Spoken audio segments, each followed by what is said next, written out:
Shajia Ayobi came to America seeking a new life. She grew up in a fairly conservative community in Afghanistan. In the United States, she had choices. America was also where she met and married Ghulam, a fellow refugee serving his adopted country. His primary duty was to train the American soldiers to Afghan culture. You could see that my uncle was truly in love with Shajia. Together, they had 4 children. They had a beautiful life, happy life. But their happiness would be cut short by a deadly carjacking. Somebody shot my husband! People in the community were scared. It made the news. The search for the killers would leave the investigators wondering, was the shooting simply a random crime? Was it a matter of national security? We had a surprise visit from the FBI. Is this some act of terrorism? Or was there a terrible secret lurking inside Shajia's marriage? In my country, you'll be killed. You'll be hung, beheaded, you'll be killed. Here I was the police. Police won't do anything.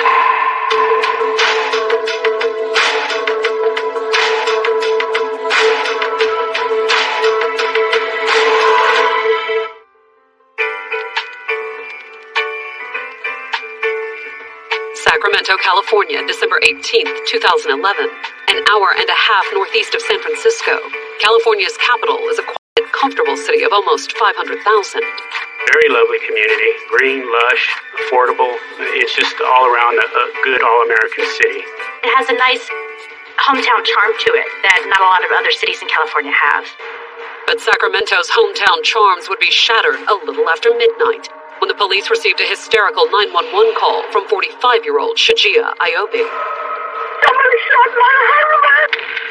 Shajia Ayobi reported that she had been a victim of carjacking and her husband, who was in the car at the time, had been shot. Shajia said they were driving home when the 2 carjackers attacked. 2 perpetrators pop up. One's got a gun. They order her to pull over. These 2 people in the back seat demanded her husband's wallet. When he refused or struggled, they shot him. While you were on the freeway? Yeah, the freeway, they got off! After shooting her husband, the carjackers had apparently panicked, and they ran. According to Miss Ayobi, the assailants flee the car on foot. She was able to continue driving and get her phone out and call 911. Are you still driving? No. Okay, you have to pull over to the right hand, or what exit are you near? Shajia took the exit, and officers arrived on the scene moments later. So we're trying to get descriptions and more information. The female has this very hysterical right now. 53-year-old Ghulam Ayobi sprawled in the passenger seat of the couple's minivan, covered in blood. Ghulam was shot 3 times in the head. However, while Ghulam's condition was dire, he wasn't dead. Mr. Ayobi still had some signs of life, so he was transported to the hospital. And even as the doctors raced to save him, the search for Ghulam's shooters would send the investigators deep into a world of international intrigue, attract the attention of national security agencies, and have the authorities wondering, was there more to the shooting than a simple carjacking?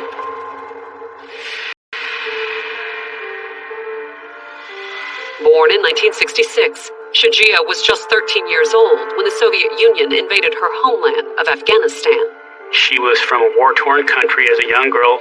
She witnessed atrocities And the trauma of seeing different people in her family be murdered. To escape the violence, Shajia's family arranged for the 17-year-old to immigrate to California in 1984. They also arranged for the teenager to marry an Afghan man already living in the States. So a lot of choice was taken away from this woman. Most of her decisions were made for her. Which didn't necessarily sit well with Shajia. She's very independent, and she didn't not want to be attached to anyone or rely on anyone or have to answer to anyone. She wanted to do what she wished to do. However, Shajia didn't dare defy her family. They had a very close, tight-knit family, and they were very traditional in some ways. And once married and settled in California, Shajia did fall in love with her new home. She wanted to be American. And she embraced her new home by doing something that would have been unthinkable back in Afghanistan. Shajia ended her arranged marriage by filing for divorce. In the United States, she had choices. Free from her arranged marriage, Shajia blossomed in America. She got a job to support herself and even took some college courses. She was such a strong personality, and she was a go-getter. She didn't turn her back on her homeland, though. Instead, she got to know other members of the Bay Area's close-knit Afghan community. My mom was really good close friends with her. She became really good friends with my sister and I. And it was through those new connections in the Afghan community that Shajia would meet a fellow refugee named Ghulam Ayobi. 8 years older than Shajia, Ghulam was in his early 20s when the Soviets invaded Afghanistan. He'd finished high school and college there. After the invasion, he ended up on the front lines as a rebel fighting the Soviets and as a soldier in the civil war that followed their pullout in 1989. But as the Taliban's grip tightened, Ghulam eventually fled. He left because our situation was not safe in Afghanistan. Emigrating to Germany, Ghulam Work single-handedly, of course, and send money to us. With Ghulam's help, his sister and her children settled in California, where she got to know Shajia. Mom thought that she'd be a good match with my uncle. And in 1993, when Ghulam came to the States to visit his sister, she arranged a meeting. My mom kind of introduced them, hoping that those two could, meet up and get married. And based on Ghulam's reaction, it looked like that introduction just might work as his sister planned. He would just rave about Shajia, how beautiful she is and how much he loves her. Shajia seemed just as head over heels, too. Looked like it was a match made in heaven. I thought they were the happiest couple. Before Ghulam went back to Germany, they were formally engaged. They had actually what we call it nikah. It's a religious ceremony that we had to do before the men and women get together. And a few months later, Shajia followed her fiancé abroad. They got married in Germany. The couple spent the next 12 years in Germany and had 4 children together. Ghulam was very traditional, so that caused her to kind of be the stay-home mom. He wanted Shajia to be really committed to the children, making sure that they were happy. Meanwhile, Ghulam focused on providing for the family. My uncle was working. They had a really, really great life in Germany, but Shajia always wanted to come back to U.S. And in 2005, Shajia got her wish. After more than a decade of marriage, the family moved back to the States and eventually settled in the San Francisco area. They lived in the East Bay for a while, closer to my mom. Living in East Bay, Shajia continued to stay home with the kids, while Ghulam worked long hours to support the family. He ran a succession of businesses. He ran a hot dog cart. They had a pizza parlor business in the Bay Area. But then a military contractor approached Ghulam and offered the former soldier a job as a cultural advisor for the U.S. Army. They recruited him to train the American soldiers, get them prepared for, being deployed to Afghanistan and serving there. Ghulam took the job out of duty to his family. My uncle tried to do whatever he could to provide for the family. And out of pride in his newly adopted home. He was a person who respected what this country had to offer. However, Ghulam's new job did require a sacrifice. He was stationed in Louisiana, but I know he traveled outside of Louisiana to train soldiers. He would only come every 2 to 3 months for a week at home. The money was good, though. In fact, Ghulam's generous salary allowed the family to move out of a cramped apartment in the Bay Area and into a nice house in Sacramento. My uncle always wanted to have a big house for the kids and always wanted them to live in a better community and go to a better school. With her husband often away and the kids getting older, Shajia kept. Shajia spoke several different languages. And after almost 2 decades of focusing on her family, the 45-year-old also went back to school, taking criminal justice classes at the local community college. She always wanted to be independent. She also visited her homeland for the first time since she'd fled more than 20 years earlier. She would travel to Afghanistan once or twice a year. She made a lot of trips by herself. Foreign vacations, a comfortable suburban home, and a bright future. By 2011, it looked like Shajia and Ghulam had put their war-torn past well behind them. They came here to achieve the things that they could not in Afghanistan. This family did live an American dream. But that December, more than 2 decades after escaping Afghanistan, Shajia and Ghulam would discover that no place is safe from sudden and seemingly senseless violence. Coming up, is the attack on Ghulam simply a robbery gone wrong? Carjackings are a very real fear in California. Or is it a matter of national security? We had a surprise visit from the FBI.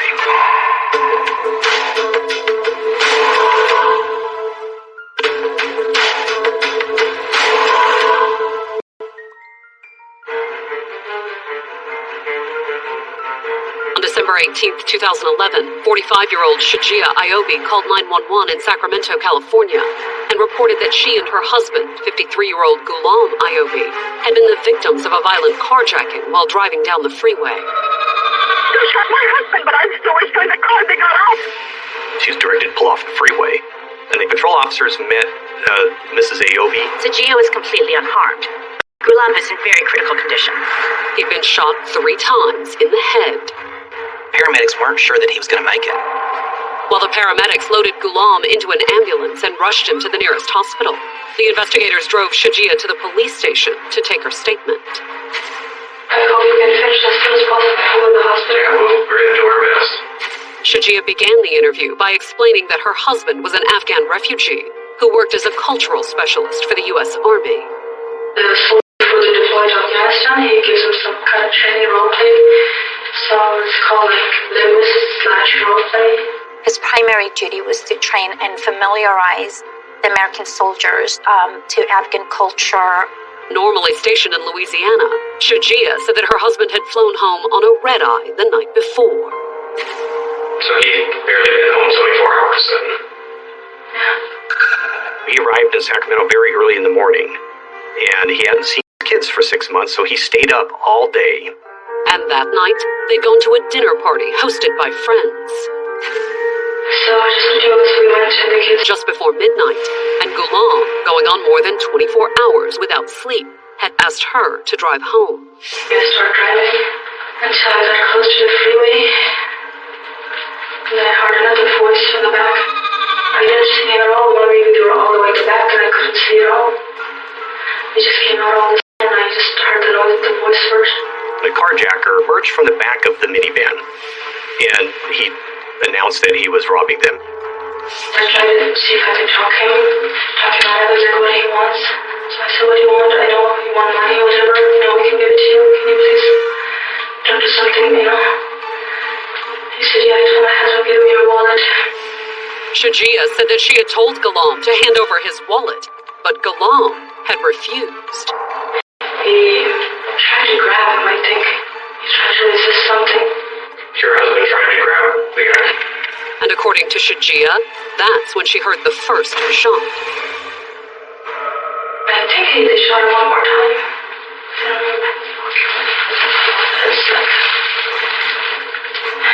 I'm still so shocked. And according to Shajia, she wasn't the only one shocked by the shooting. As soon as he fired, then I heard a voice. It was a female voice. There were 2 assailants in the back of her minivan. It was a male-female robbery team. She got mad at him, called him or something, said, why did you do? We just want the money. Shajia said the carjackers had argued briefly in the back seat and then fled with Ghulam's wallet. He said, make a quick stop right here. We're going to get off. Or something, don't look or something, just keep going, he said. And as soon as I just stopped, he jumped, closed the door, and then I took off. According to Shajia, while the carjackers had left her unhurt, she said that it had all happened so fast, there was little she could tell the police about the attackers. If somebody got out of the car, you might have seen somebody moving around outside. Did you see anybody moving around outside? Yeah, they told me that they were going to get out, right? So as soon as they got out, they shut the door so hard. And I got back, I didn't see because it's so dark. The windows are tinted and they were all outside. They closed the door so fast. And she wasn't sure how they'd gotten in her back seat either. The carjackers must have gotten in their van while they were parked at a friend's house for a dinner. Where was your car parked at the house? Around the corner, like I got her in front of it. It was a harrowing story, and it was about to get worse. I'm really sorry to have to tell you that your husband didn't survive. I want to let you know we're going to do everything we can to solve this. Sorry. Oh, God. And when they got the news later that morning, the rest of Ghulam's family was just as devastated. The first question was, is it true that my uncle has been killed? Murdered. Reality hit me. I collapsed. I lay down on the floor crying. My first reaction was like, it's impossible. This is not true. But But when the deadly carjacking made the news, it seemed all too plausible and frightening to the rest of Sacramento. Carjackings are a very real fear in California. There are a number of gangs there as well that kind of migrate from the Bay Area and from the Stockton area as well. And when crime scene technicians finished processing the family's impounded minivan, what they found also appeared to fit the carjacking scenario Shajia described. The shooting happened inside the van. We have no doubt about that, from the trajectories involved and the shell casings. But could they ever track down the shooters? Later that same morning, just hours after the shooting, the investigators got what appeared to be their first big break. There's an apartment complex where a maintenance worker, doing his normal rounds, saw this brand new looking laptop bag right on top of the pile of trash. And when he opened it up, he found a wallet that turned out to have Mr. Ayobi's identification in it, and it was covered in blood. A .30 caliber pistol was also in the bag. That matched the shell casings that we found in the car. And yet, while they had apparently recovered the murder weapon, there were still some aspects of the crime that puzzled the investigators. It's very odd for people to be driving down the freeway and be carjacked in that manner. Usually carjackings happen at intersections. They're approached at gunpoint, told to get out of the car, put the vehicle in park, and to exit the vehicle. And that's kind of how carjackings happen. There's going to be something more to this case. It was a theory the investigators would explore further a few days later when they received an unexpected visitor. We had a surprise visit from the FBI. Normally, the Bureau wouldn't get involved in something like a carjacking, even a suspicious one like Ghulam's death. But the Afghan refugee wasn't a typical murder victim. He was a military contractor training our troops getting ready to deploy to Afghanistan. Could the murder have something to do with Ghulam's job? Is this some act of terrorism? The possibility was there, so that actually caused us a lot of concern. But was that also why the FBI had taken a sudden interest in the case? The answer was not exactly. This agent was a handler for Shajia. And why would Shajia have an FBI handler? It turned out that while her husband worked for the military, training troops as a cultural advisor, Shajia had also been working for the government as what was euphemistically known as a cultural informer. Traveling abroad are recruited to, when they return to the United States, to give a report on basically what people are thinking, what their mindset is, and how they feel about America. Which was a roundabout way of saying that Shajia was dabbling in espionage. Coming up, Shajia takes the international intrigue to the next level. She said it was a CIA plot. And according to Shajia, Ghulam was the target. It's leaking a lot of information.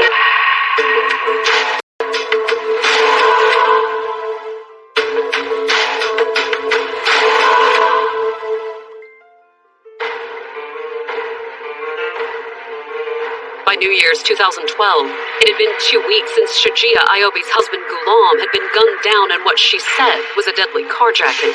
People in the community were scared. It made the news. But the investigators were starting to have doubts. The story about how a carjacker was concealed inside the car and made himself known while they were in motion, to me that sounded very Hollywood. But the most Hollywood aspect of the story had to be what the investigators learned about Shajia, that the 45-year-old Afghan immigrant and mother of 4 was actually a government informant working for the FBI. They apparently have a network of people that do that, travel to Afghanistan. Couple that with the fact that Ghulam worked for the U.S. military as a cultural advisor, and the investigators wondered if the so-called carjacking was simply cover for something else.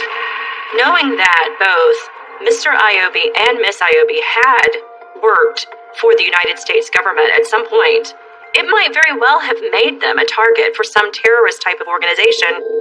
However, there was one big problem with the idea that Shajia's spying had something to do with her husband's murder.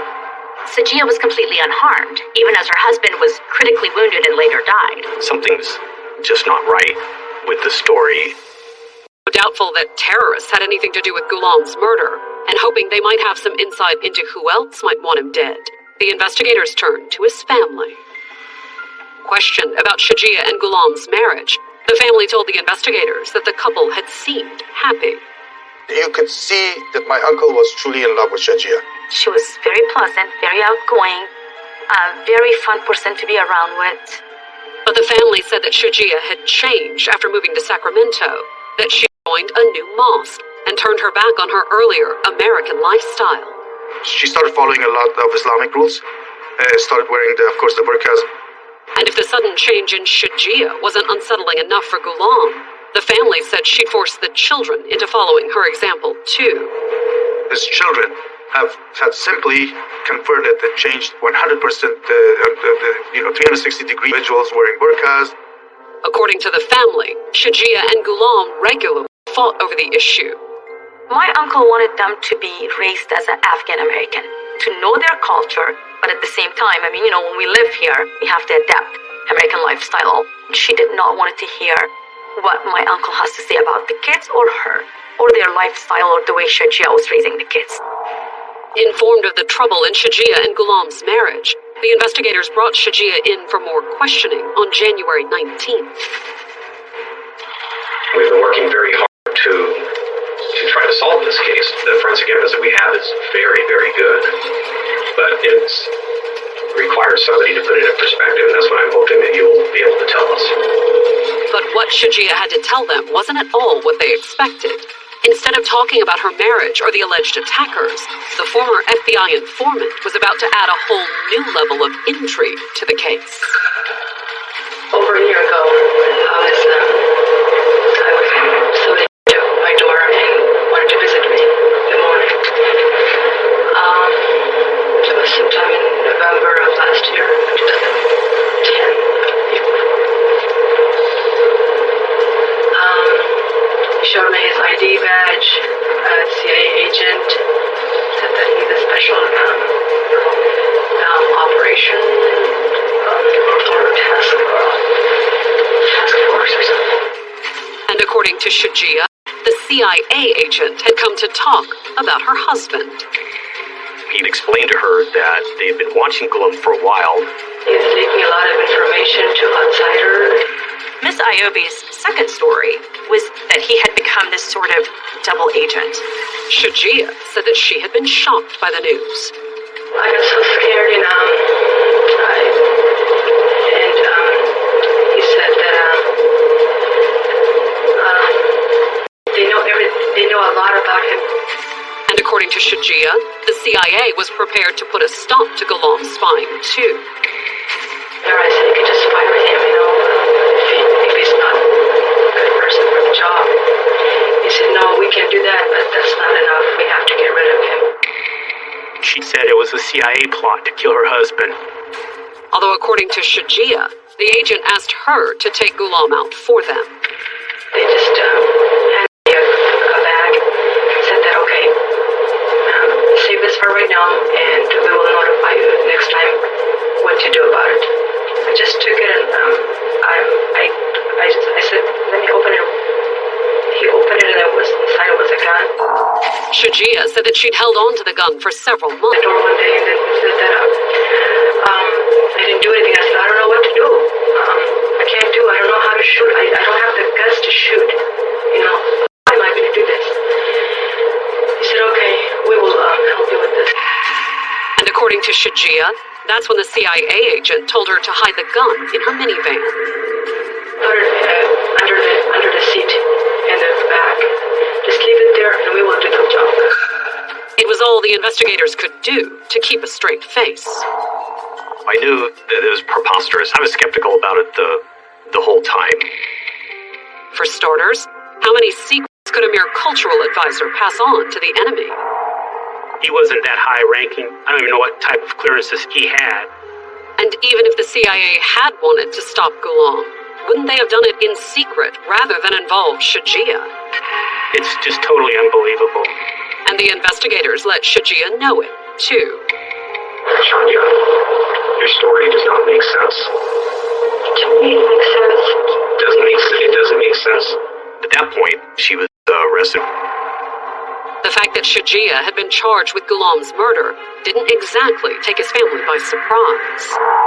Hard as it is, deep down, I knew Shajia had something to do with it, all along. But was Shajia actually the person who pulled the trigger? Because the next day, after her mugshot and the story of her arrest made the papers, a staff member from the college where Shajia had taken criminal justice classes walked into the Sacramento Police Department urgent information. He said, I need to tell you some details about this story.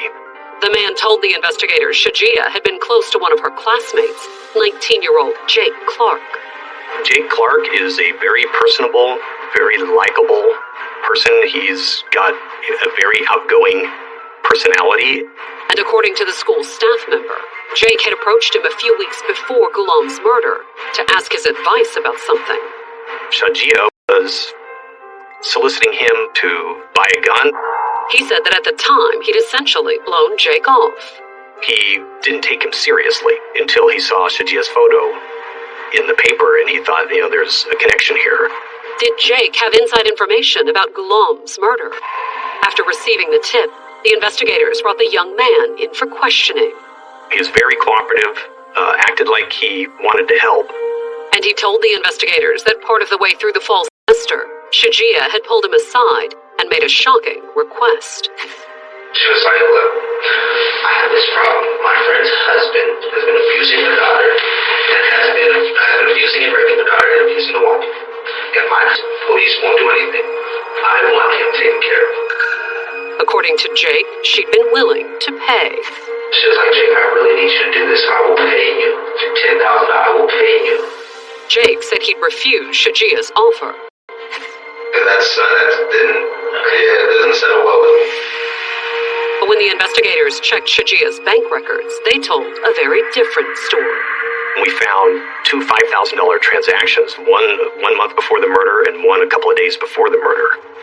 And when the investigators pulled Shajia's cell phone records, they found evidence suggesting that the money had gone to Jake. The day before the murder, Jake texted his address to her to go meet her. We knew at that point there's something up. Jake is more intertwined and involved in this case than met the eye. But could they prove it?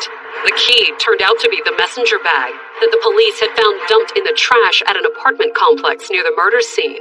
A bag that had contained a gun, Ghulam's bloody wallet, and as it turned out, something else.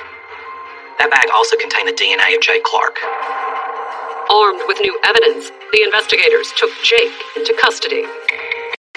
But when the investigators confronted him, Jake maintained that he was innocent. I did not sit in the backseat of that car and shoot that man. But if that was true, how had his DNA ended up on the bag with the gun? According to Jake, it all started with a phone call he received just minutes before Shajia dialed 911 to report the carjacking. Answer it. Somebody breathing hard. It was a shock. Okay, so I know you're tripping now. Something's gone down. Jake said that Shajia, obviously in a panic, asked him to meet her at a street corner not far from his old apartment. His story is that she pulled up in the minivan, and he said he saw Mr. Ayobi was mortally wounded on the front seat. She pulled up. Boom. I see him. He slumps. She pushes him back. I need you to take this. She gave him $100 and the bag containing the gun. I'll take that. I'll walk off. Walk to the apartments. Back right where you found it. Because otherwise, if I was where did we find it? In the trash can. In the trash can in the apartment complex. He said the reason why he did that was to help her get caught. That was my thinking behind it. Now I see him in the front seat. Dead. I seen the murder weapon. Now you guys have the murder weapon. And according to Jake, that made him a hero. You guys give medals to people for that, correct? In his mind, he thinks that we never would have solved it if we didn't find the bag with the evidence. Coming up, the investigators uncover a powerful motive. So altogether, it could have been... Everything becomes about paranoia and imminent danger.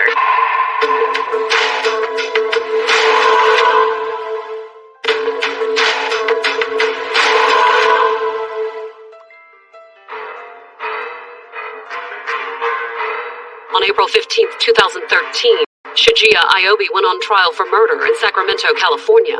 The 46-year-old Afghan refugee and mother of four was accused of masterminding the murder of her husband Ghulam, a cultural advisor for the U.S. military. Initially, the reports were that this was a carjacking, and a carjacking that had gone terribly badly. And when the investigators began to doubt Shajia's carjacking story, she'd made an even more incredible claim. Shajia said that she was involved in assisting the CIA to murder Ghulam as basically a double agent. But in their opening argument, the prosecution claimed that Ghulam's murder had nothing to do with government spies, terrorism, or the war in Afghanistan. She was dissatisfied with the way her life was going. And most of all, according to the prosecution, she was dissatisfied with her marriage. She was happier when her husband wasn't around. Years ago, Shajia had divorced her first husband, but that was before she had any children. She couldn't leave him, just walk out of the marriage because of the children. And it was also before she joined a new, much more conservative mosque. In our culture and religion, divorce is very bad. Women are not looked good upon if they are divorced. The prosecution believed that stigma of getting divorced a second time would be too much for her to bear. However, avoiding the stigma of divorce may not have been Shajia's only motive. According to the prosecutors, Ghulam's murder may have been about money, too. But there was a $285,000 insurance policy out for Ghulam. And that wasn't all that Shajia stood to inherit, either. There were also Ghulam's retirement accounts and the family's comfortable suburban home. So altogether, it could have equated to $700,000, maybe $1 million. She stood to gain a lot, both emotionally by being able to live her life the way she demanded to, but also to be able to afford to do so. And according to the prosecutors, that was why Shajia had approached her classmate, 19-year-old Jake Clark, in the fall of 2011 and offered him $10,000 in exchange for killing Ghulam. This was premeditated. Shajia had planned. She knew exactly what she wanted to do. And the prosecutors claimed that on the evening of December 17th, when she and Ghulam went to dinner at a friend's house, Shajia put her plan into motion. I think that Shajia left the van open and told Jake where the van... Ghulam, exhausted after his red-eye flight the night before, didn't suspect a thing. He wants Shajia to drive, reclines the seat back to make it more comfortable for the 20 or 30-minute ride home. And according to the prosecutors, not long after Shajia drove off with her husband dozing in the passenger seat, Jake had made his move. I think it was an execution. I think he had time to resist. Then, with her husband dying beside her, the prosecutors theorized that Shajia had driven Jake to the apartment complex. When she dropped him off, he immediately deposited the evidence into the dumpster. And whether Jake intended the murder weapon to be found or not, the texts between Shajia and Jake and the $10,000 she withdrew from her bank account shortly before the shooting all pointed to Shajia being behind the murder. The two $5,000 transactions right before the murder are very significant. But would it be enough to convince the jury? Despite admitting to hiding the murder weapon, Jake had never agreed to testify against Shajia. I think he enjoyed the cat and mouse game that he played with us during the investigation. But they did have Shajia's earlier statement, where she had claimed to be part of a CIA plot to kill her husband. She conceded to having had some involvement in the homicide. That's not disputed. So, trapped by Shajia's earlier statements, when it was the defense's turn, they offered a new twist. According to Shajia, what she'd allegedly told Jake about wanting to take out an abusive husband was true, only it wasn't for a friend. Her story totally changed to say that she suffered years of abuse at the hands of Ghulam Ayobi. Shajia's defense was that she suffered PTSD. Not just from her husband's alleged abuse, either. When Shajia took the stand in her own defense, she claimed that she had been battered by life. She had PTSD from growing up in Afghanistan during the Soviet invasion. And according to Shajia, that was on top of the trauma she suffered as Ghulam's wife. He was described as a very domineering figure in the household. He was allegedly very abusive, both physically and emotionally. And she testified that her own relief had come when Ghulam's new job took him to Louisiana for months at a time. For 2 to 3 years, my uncle was in another state. He wasn't living with her. He was barely at the house. Although according to Shajia, the abuse continued whenever he did return, so much so that she dreaded every homecoming. The defense argues that everything becomes about paranoia. And by December of 2011, Shajia said she had reached her breaking point. To her, there were no options left to her. That's what Shajia claimed, at least. The defense was that she should be acquitted because it was an act of self-defense. The prosecution and Ghulam's family strenuously objected to Shajia's portrayal of her husband. There's no evidence that he was abusive. The Ghulam that we knew, and she knew just as well, was not capable of hurting even a fly. But they also worried that Shajia's story of abuse might play into the jury's preconceptions. The story can be really heartbreaking because women are a lot more oppressed in conservative Islamic society. And Ghulam's family figured that Shajia was playing to that prejudice when she accused him of abuse in the first place. She's a very intelligent lady. She was very convincing. We were definitely worried that she may get away with this. Coming up, the jury struggles to reach a verdict. They were having a really hard time coming to a unanimous decision.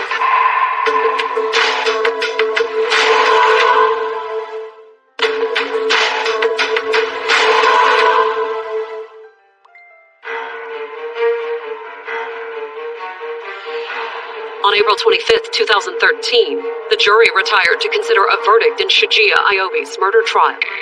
The 46-year-old mother of four was accused of hiring a hitman to kill her husband of 18 years, 53-year-old Ghulam Ayobi.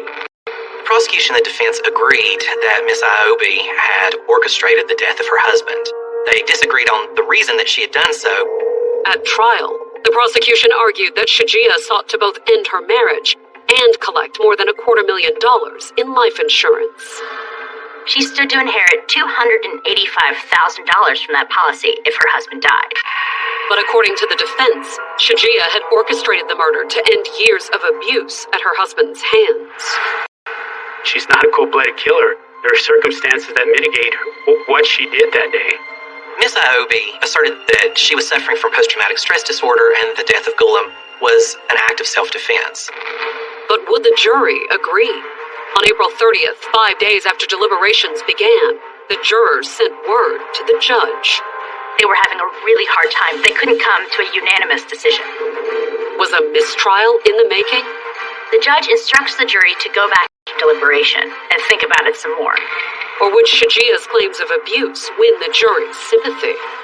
They had an option of finding her guilty of something less severe than first-degree murder. The answer came the next day on May 1st, when the jurors announced that they had finally managed to make a decision. She was guilty of all charges.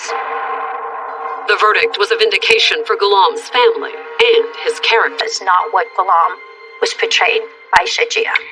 But at her sentencing hearing on June 14th, Shajia stood by her abuse claims. During her sentencing hearing, she recounted her fear that she was going to come home and find that her children were the victims of her husband's abuse and that they would be the ones that ultimately were killed, and that's why she did what she did. But would her claims have any more impact on the judge than they did on the jury? When she handed down her decision, the judge sentenced Shajia to life in prison, but with the possibility of parole after 26 years. I would ask for capital punishment, but definitely life without parole is what we're looking for. But while Ghulam's family is disappointed with Shajia's sentence, they do take comfort in one thing. We may forgive her, God may forgive her, and, the authorities may forgive her, but how can she forgive herself? This is something that she's going to have to live with for the rest of her life.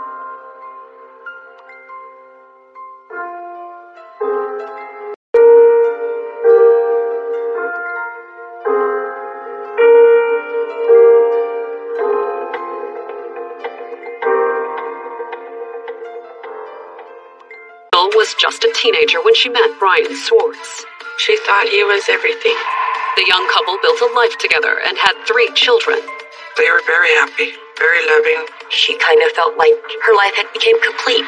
But after 10 years, Sonia would suddenly be a single mother. Brian Swartz had gone missing. There might have been some foul play involved. The search for answers would expose all of Brian's secrets. Brian Swartz apparently made his living by selling drugs. But the secrets Sonia was keeping would horrify everyone. Something very violent had happened in that house. It didn't set me on fire. We were like, wow. And the authorities would be left wondering, Was it really foul play? This mattress was just this stain of blood and tissue and bone. Or was it justice? It was either him or her. It's not, sir. I don't know what to tell you.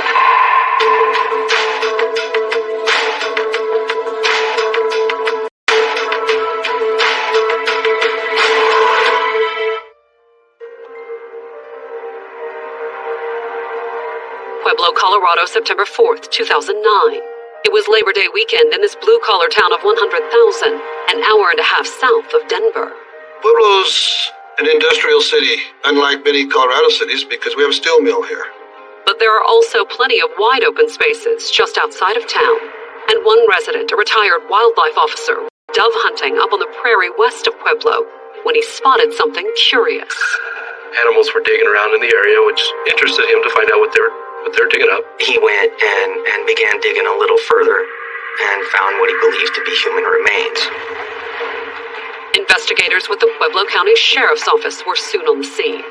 We pulled up and the wildlife officer pointed out to me where he had been digging. We walked over to the site where I saw what I appeared to me to be a human skull. And considering where it was found, how the dead body got there wasn't much of a leap.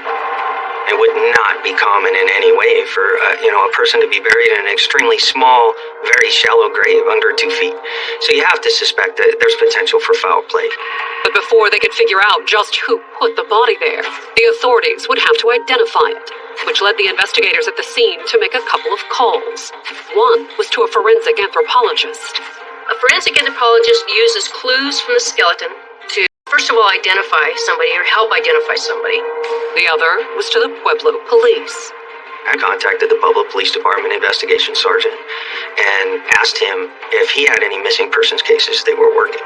And the answer the investigator got just might have been the break he needed. They did have a missing person under some suspicious circumstances. The Pueblo police were currently investigating the disappearance of 30-year-old Brian. Sonia Mitchell had reported that Brian was taken by some Mexican nationals. Said they were going to basically, whack him out. Could the two cases be connected? And if so, did the body in the shallow grave mean the kidnappers had carried out their threat? Or was there another reason that someone would want Brian dead? A secret that only his 24-year-old girlfriend, Sonia, knew.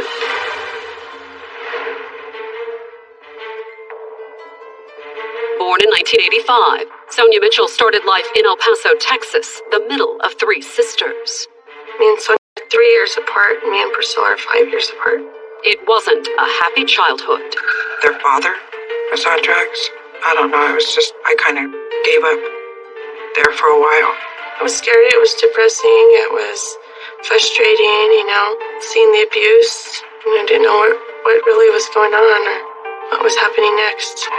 And when Sonia's father went to prison on drug charges in 1993, Margaret was determined to give her kids a better life. He had a 3-year sentence. My mom took the opportunity and she left. You see your mom getting hit, it's not right. Somebody talks to you bad, it's not right. I was trying to break the chain. To make that break, Margaret took the girls to Colorado. My mom wanted to be with her family, so she moved back to Pueblo, Colorado. I got my apartment, I got a job at the nursing home, and we started doing good. However, while her mother was able to make a fresh start, the transition was difficult on 10-year-old Sonia, who had a hard time adjusting to her new town and new school. Sonia felt kind of like an outcast. People look at you different. And as a result, she formed a tight bond with her younger sister, who was only 8. Sonia and Priscilla were really close. They always took care of each other. And eventually they not only adjusted to life in Pueblo, they excelled. They were ahead in school. They loved it.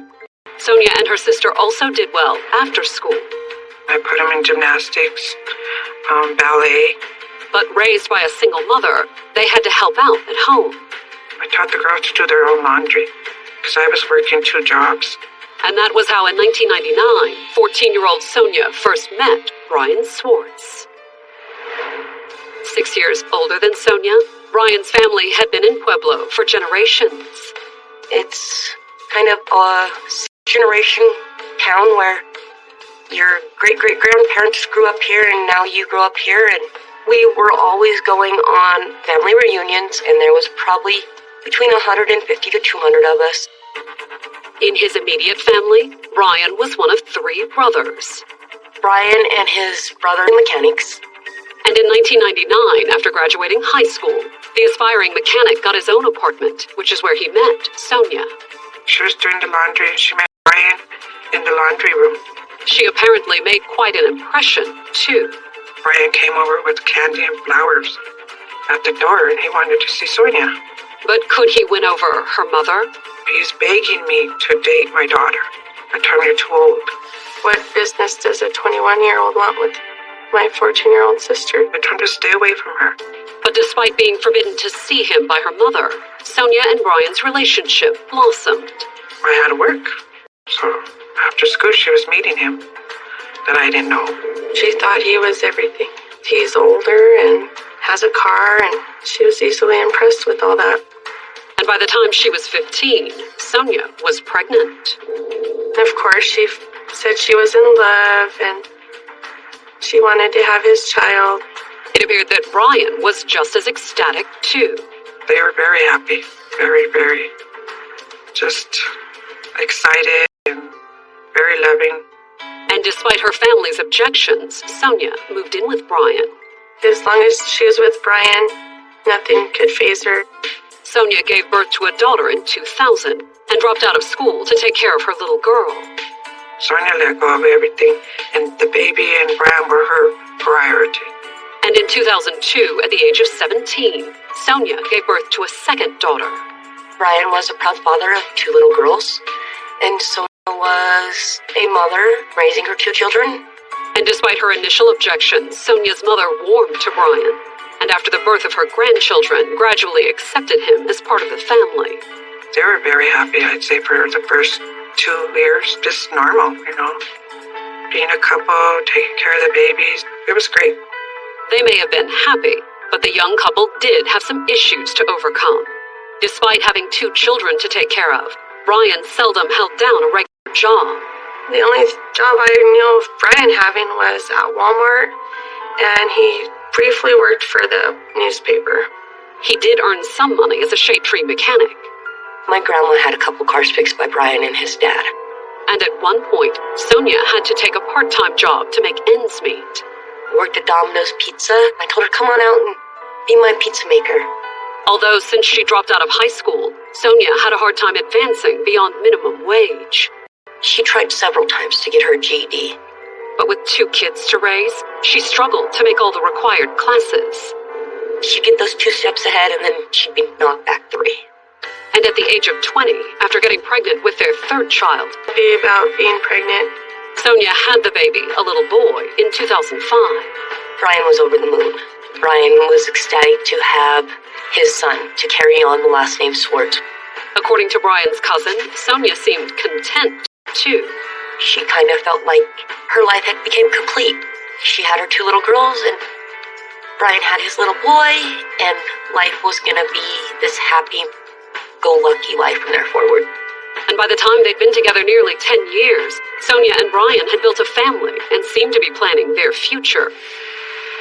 But in reality, was their happy-go-lucky life haunted by a host of dark and deadly secrets? Coming up, the police get an anonymous call about Brian. They felt like there might have been some foul play involved. But is there a logical explanation for his disappearance? It's not illegal to be missing. Some individuals don't want to be contacted.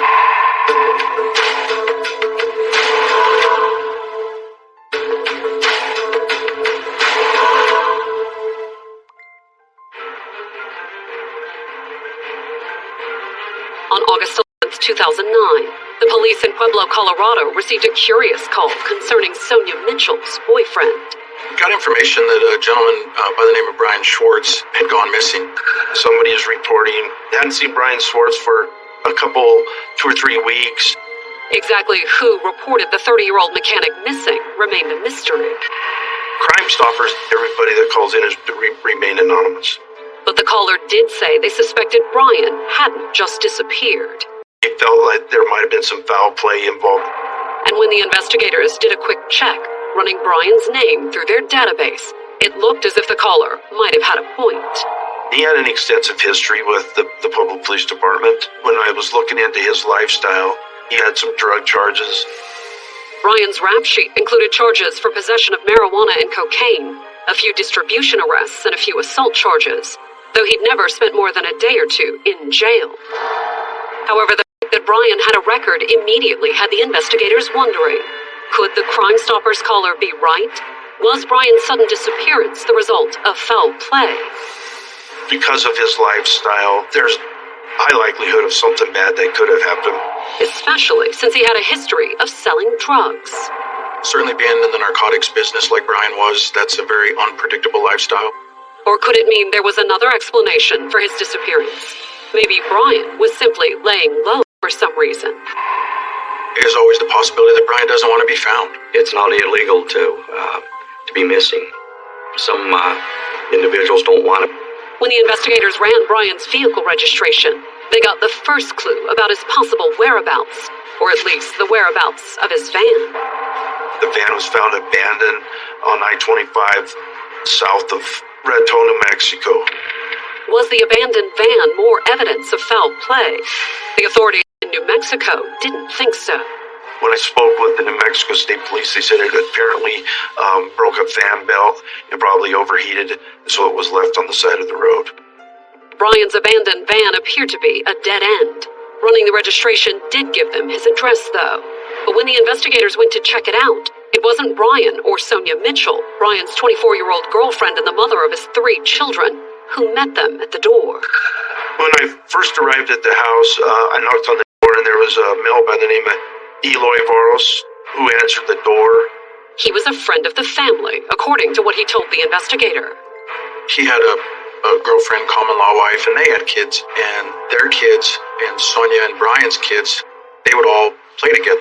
Eloy at the time said that Sonia wasn't there, and as we were speaking, Sonia pulled up in a vehicle. And when the investigator explained why he was there, that someone had called Crime Stoppers to report Brian missing, Sonia said that was more or less true.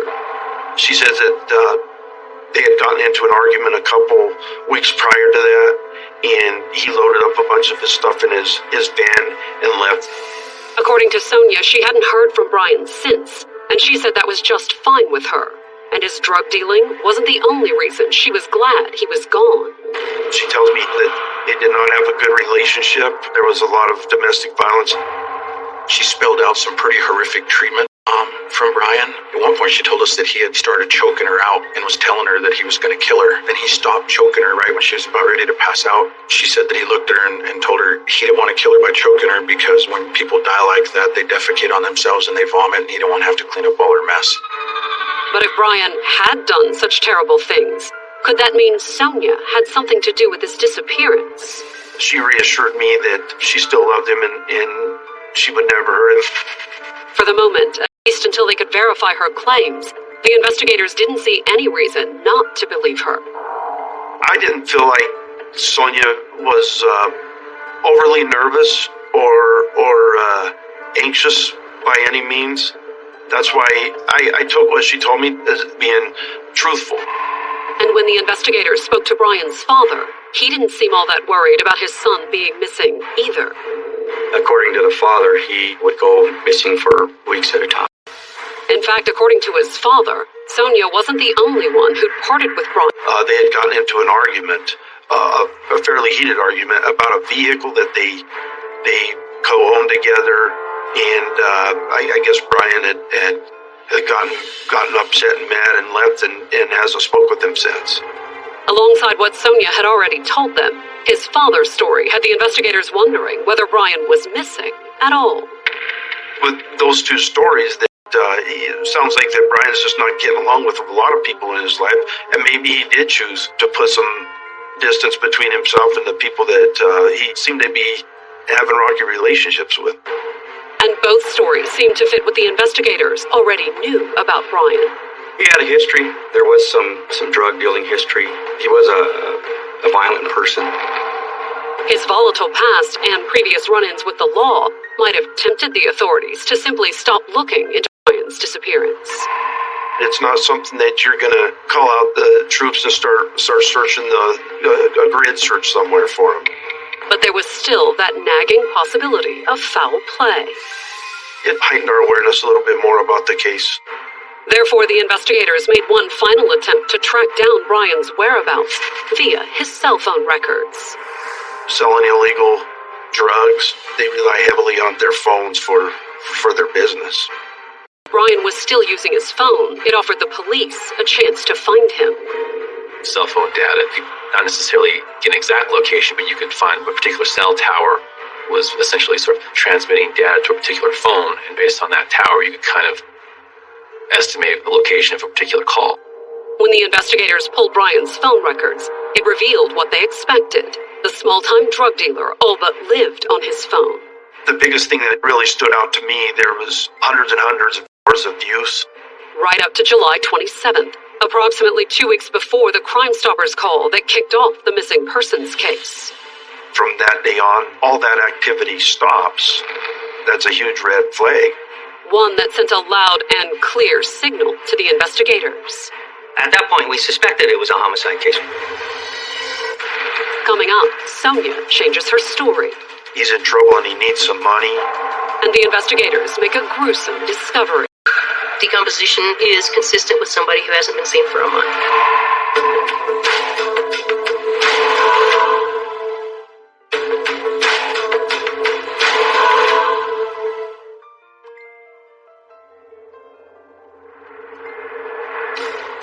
By August 27th, 2009, it had been more than 2 weeks since the Pueblo, Colorado Police Department had received an anonymous Crime Stoppers call reporting 30-year-old Brian Swartz missing.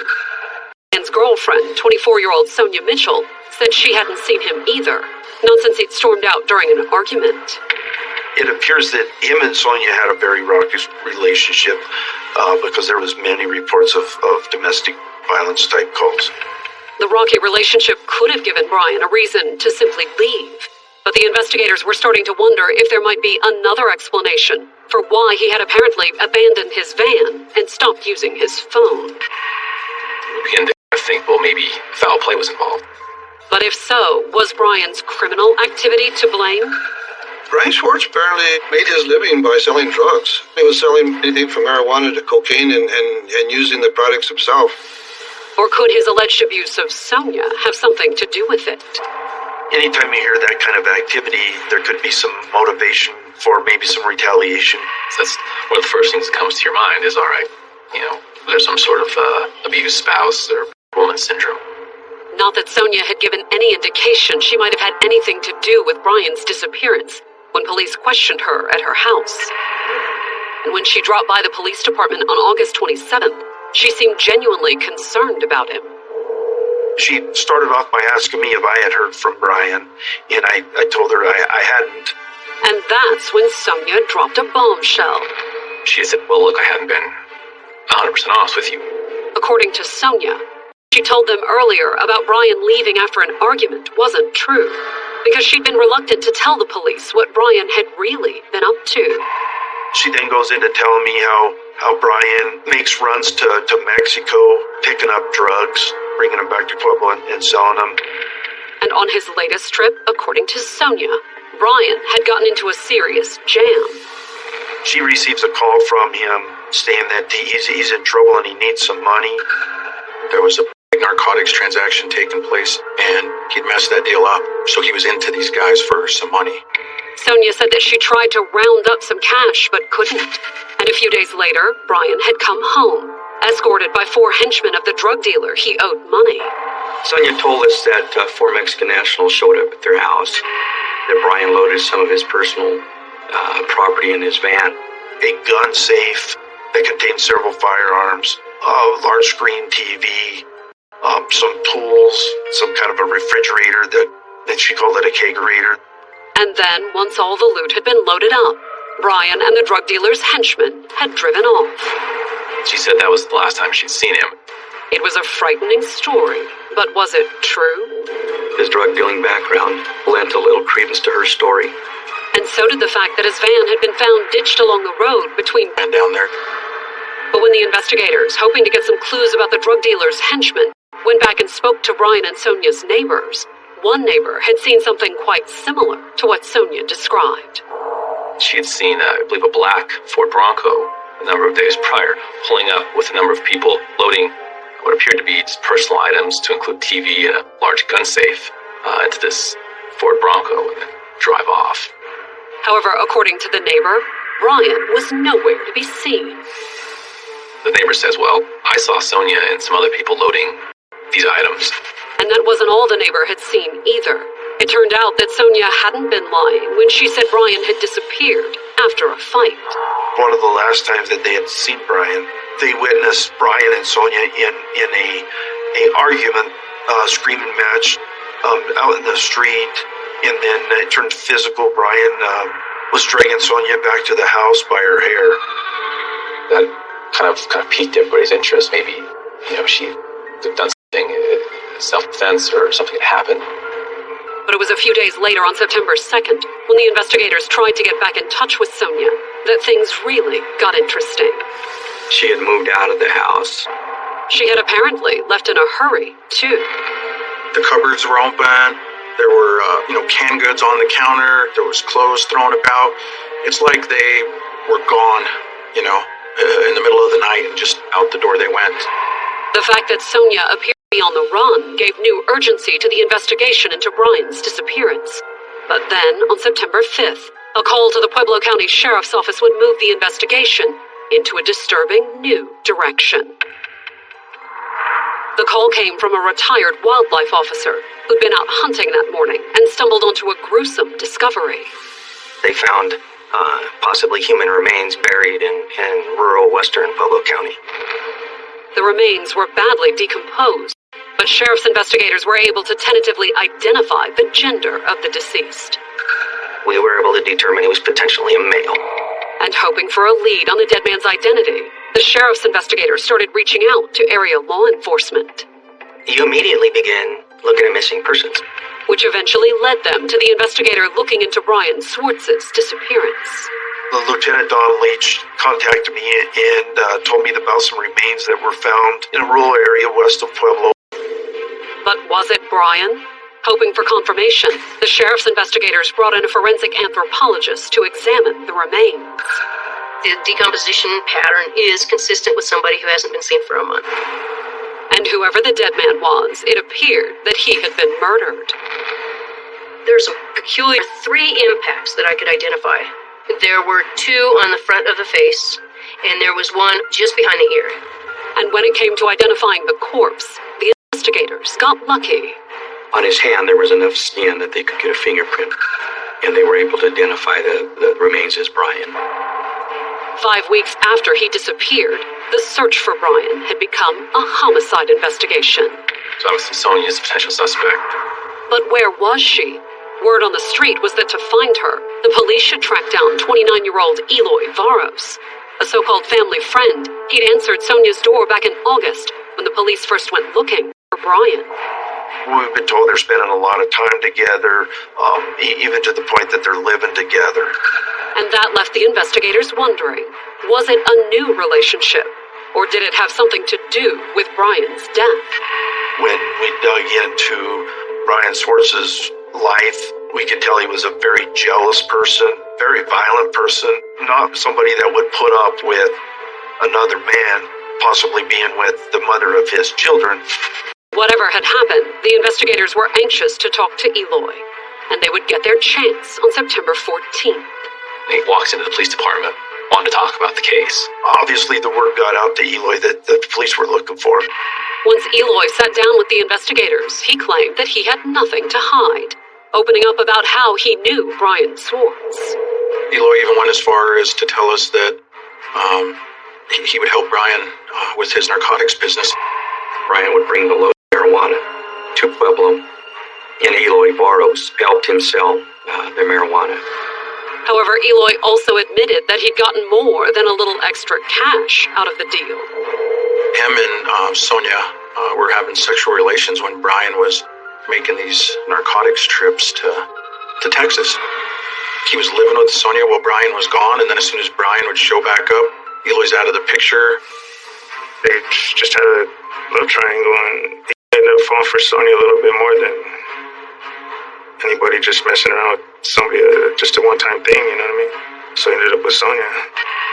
He wanted to take care of her. He really genuinely cared for her. And he told the investigators that Brian treated her horribly. He was a witness to the abuse. He was definitely a witness to the violence that Brian was prone to. However, he denied having anything to do with Brian's death. I think he's trying to outsmart us and outthink us, and he's trying to put himself in a position to not get in trouble. I think he was trying to, in some ways, try to protect Sonia by explaining the violence that Brian was capable of and the violence that he had witnessed. It's a mistake. At one point in the interview, he made a passing reference to something that immediately caught the investigators' attention. He gave us a piece of information that, frankly, ended up, making this case just basically turn upside down. He told us that he had a storage unit, and that Sonia had stored some of her property in there. That was one of those aha moments that, every detective wishes for, and we got it from Eloy. Because when the investigators got a search warrant for the storage unit, they made a surprising discovery. Items that she tells us that he had taken with him with the Mexican nationals. However, the tools, TVs, and other valuables the drug dealer's henchmen had allegedly taken weren't even the most damning thing the investigators found. We opened up the storage unit and I pulled a mattress out, and there it was. Right on this mattress was just this stain of blood and tissue and bone. Coming up, Sonia's arrest leads to a tense standoff. All the cops came, their guns were drawn. And she makes a startling confession. I can't live like this no more.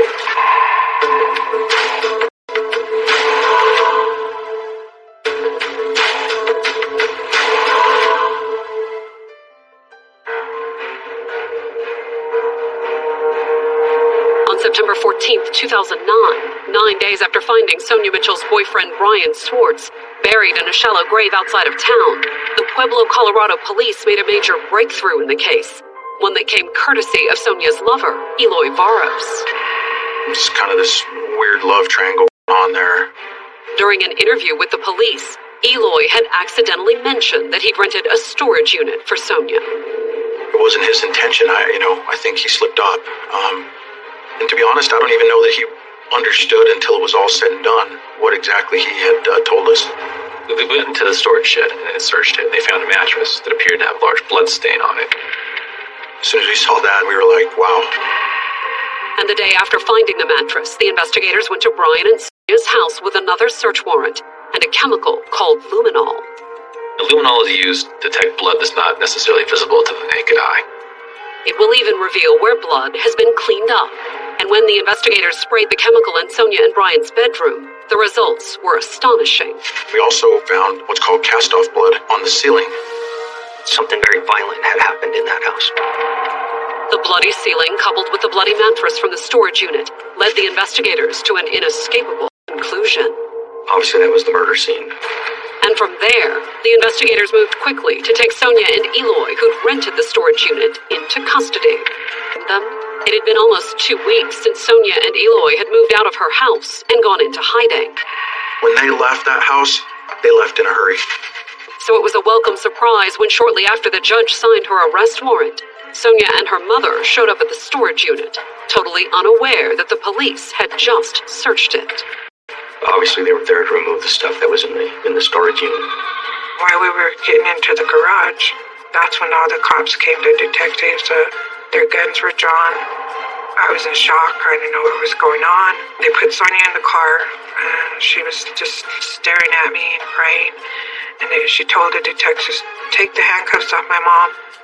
She had nothing to do with the... Sonia had a look of resignation on her face and said that she wanted to talk and tell us the truth about what happened. And she didn't want anybody else to get in trouble. Taken into custody and brought in for questioning, Sonia didn't deny killing Brian. She told us that, of course, the story about the Mexican nationals was absolutely not true. But mostly, she wanted to talk about the abuse she'd suffered over the years. Don't think we'll do. It was like beating me up every day for it, every day, no matter what I did. One incident in particular that stands out is he laid out some plastic on the floor of the house, stripped her of her clothes, and so she was naked on this plastic. and he poured some type of accelerant on her. Roll over the top of my head and told me he was going to set me on fire. That level of violence, and it was crazy to hear her talk about that. And yet she never left Brian, who she'd been with since the age of 14. I loved him so much. I just begged him to be normal, not to hit me, and not to do drugs, to be normal. He would tell her he would, and then he would go back to the old violent Brian. Everybody always asks me, I don't should get help, I don't should go to the cops. Been charged with domestic violence before. Nothing had ever happened. Law enforcement, in her mind, they hadn't done anything to protect her from Brian. In fact, as Sonia pointed out, the police couldn't even make drug charges stick. Nobody could touch him. He has a giant record of just doing whatever he wanted all of the time. Sonia said she hadn't considered running away an option either. He was always all, I'll kill your family, I'll kill your sister, I'll kill your mom. And I thought even if I ran away and he goes psycho and does kill my mom, how can I live with that? Right? So according to Sonia, she'd suffered in silence for years. I can understand how Sonia was so demoralized and mentally abused, physically abused, and just dominated by Brian. Eventually, though, the discussion turned to the beginning of August 2009. She said that on the night that he died, Brian was in a sex. I was like, no, get away from me. I don't want to be with him. He raped me. She said that once that whole episode of violence was over, he took a bunch of pills and he went to sleep. Sonia didn't sleep, however. Instead, she told the police that Brian's brutal rape had been a wake-up call. Finally, I said, you know what? I can't live like this no more. Once Brian had passed out, she tells us that she knew that was her opportunity. I snapped her. I don't know what to tell you. I'm going to be there. According to Sonia, while Brian was passed out, she picked up the heaviest thing she could find. Sonia said that she used a weight bar to beat Brian. I hit him real hard once, and he was moving, but he wasn't up. So I hit him again and again. He didn't move no more. Sonia said that Brian's death had sent her into shock. I couldn't believe it. I kept waiting for him to get up and to get me, and he didn't. I thought it was like fake, like it wasn't really happening. You know what I mean? She kind of described to us that it almost felt like she wasn't there. Like it was in a fog or a dream, or she didn't really believe it was taking place. But eventually, the fact that Brian was really dead had sunk in, leaving Sonia in a dilemma. I didn't know what to do. So I found the biggest thing I had. It was a large plastic storage tub, according to Sonia. I pulled him off the bed and I put him in it and I stuffed him in there. Then she said that she dragged the storage container into the back of the van and drove it out to the edge of town. I just pulled over and I started digging and I got tired, so I just stopped and I just threw him in there and covered him up and walked away. Sonia said she was also the one who ditched Brian's van along the roadside in New Mexico. I drove it by myself and I drove it, but it broke. Something broke and started smoking. I hitchhiked my way back. And once back in Pueblo, Sonia said she'd come up with the story about Brian and the Mexican drug dealers in order to cover her tracks. Right away from the very beginning, everybody believed me. Everybody believed me. Because he had been doing the drug trafficking for so long. And Eloy, did he have anything to do with the murder? According to Sonia, the only thing he'd done was help her move Brian's things into storage. Well, Eloy tell us he helped you get rid of Brian? No, sir. Because he didn't. Nobody helped me. And while the investigators were moved by what she had been through, they doubted that part of her story that she had... I think 5'5", maybe 120 pounds. Mr. Schwartz was a pretty big guy, 6'5", 2+. I still had kind of in the back of my mind that, maybe Eloy was involved as well. But for the moment, Sonia's confession was more than enough to charge her with murder. To be able to take her statement, match it up with what we were seeing at the crime scene and the stuff we recovered from the storage unit was good for us. It was perfect. But one question remained. What would a jury make of Sonia's heartbreaking confession? Coming up, Sonia tells her story in court. There was things I was shocked to hear about. But will sympathy for what she endured be enough to sway the outcome? Murder was committed. We can't just look the other way.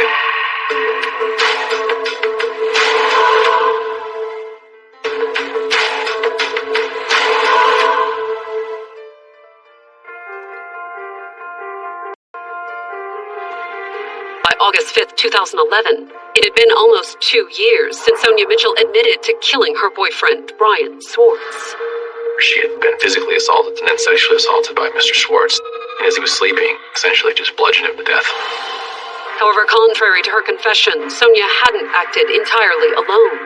Questioned after Sonia's arrest, her sister Priscilla told police that she, her husband Perry, and Sonia's lover Eloy Varos had all helped dispose of the body. Sonia confided in Priscilla, and Eloy, Perry, and Sonia end up going over to the house. They do put Brian's body in this tote, like Sonia described. And by August of 2011, all three had pleaded guilty to accessory to murder charges, and all but Priscilla received 3-year sentences. Priscilla, in exchange for what she had told us, we gave her a sentence of probation. But what would Sonia's confession end up costing her? The first-degree murder can carry a life sentence. Taking Sonia's case to trial could be risky, though, considering the circumstances. Sonia exhibited all the signs of a battered spouse. So in 2011, the prosecutors had offered Sonia a deal. She agreed to plead guilty to second-degree murder, which left the 26-year-old mother of 3 facing anywhere from 10 to 30 years in prison. The sentence was essentially left open to the court, or the judge. And at her sentencing hearing on August 5th, Sonia made a plea for leniency. She could present her side of the story, essentially offer witnesses and testimony to the nature of her and Brian Schwartz's relationship.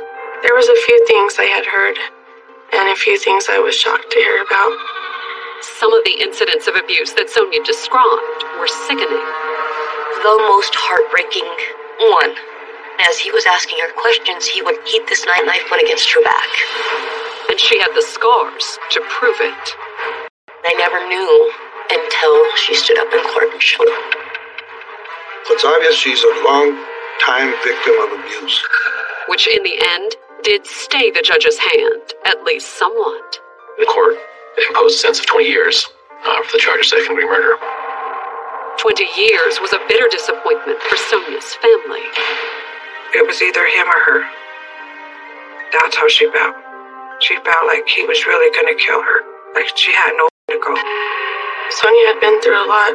It should have been a lesser sentence for Sonia, especially with all that abuse. Perhaps, although the prosecutors disagree. We all sympathize with what she went through, but at the end of the day, murder was committed. We can't just look the other way on that. Had she just come forward after it happened, obviously she wouldn't have necessarily gotten off, but I think things would have been different for her.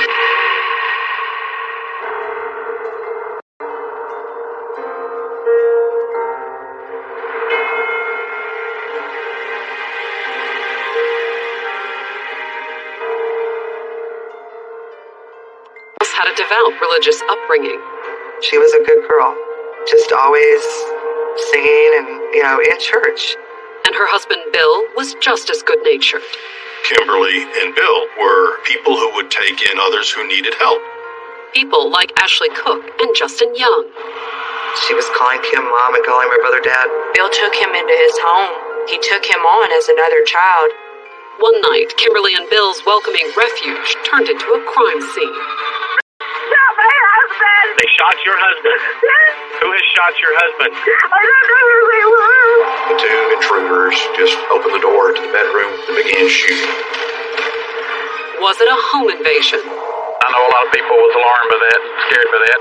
Was it vengeance? Kim really made him believe that she was being hurt and that he had to save her. Or had the good girl gone bad? Kimberly Ross was a pathological liar.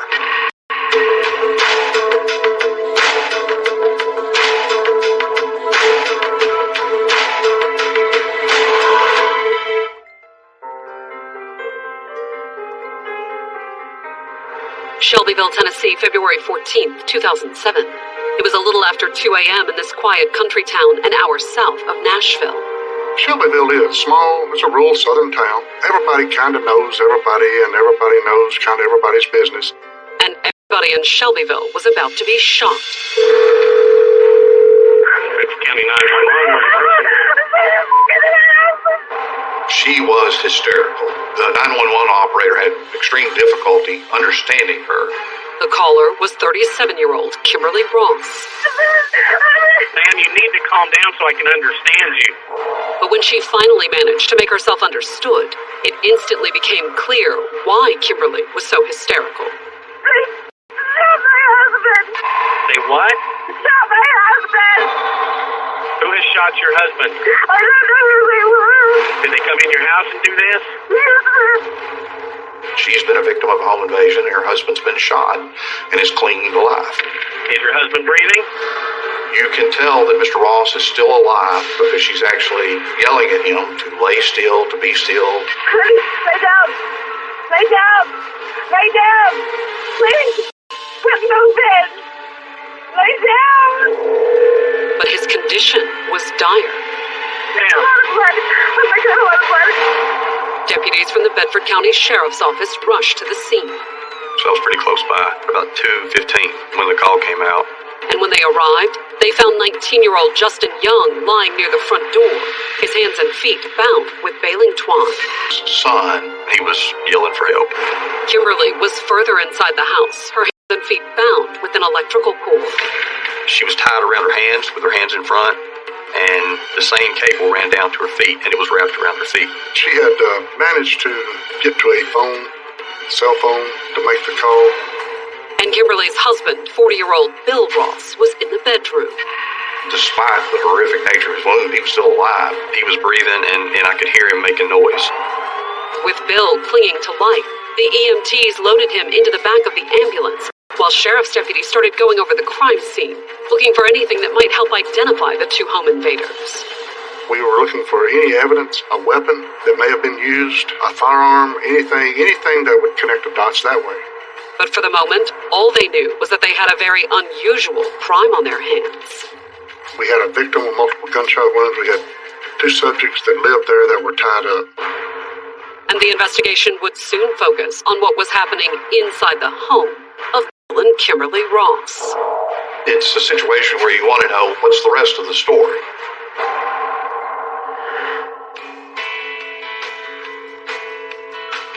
Born in 1969, Kimberly Ballman grew up in a small Indiana town, raised by a family of devout Pentecostal Christians. Kim was a little church girl, long skirts, long dark hair, just always singing and, in church. She was a good girl. But when Kim was a teenager, the family moved to Oklahoma, and soon after, the good girl rebelled against her religious upbringing. Stories from the family is she was sleeping around. She got kicked out because she got knocked up. Only 19, Kimberly married before giving birth to a son in 1989, but the marriage didn't last. She had one child. He was somewhere around the age of 2. Barely in her 20s and desperate to support her child, Kimberly found work as an exotic dancer, which was how she first met William Galloway, although at first he didn't realize she was a stripper. Me and some buddies, we were just kind of watching the girls and talking and drinking. This girl was sitting at the bar in a nice, expensive evening dress. We didn't know who she was. I said, hey, let's put some money up and see if we can get her to get on stage, take that dress off. Well, I guess the trick was on us because she acted like she'd never done this before, but thought the money was nice, so she got up there and she actually stripped for us. And I didn't find out later that she actually worked there.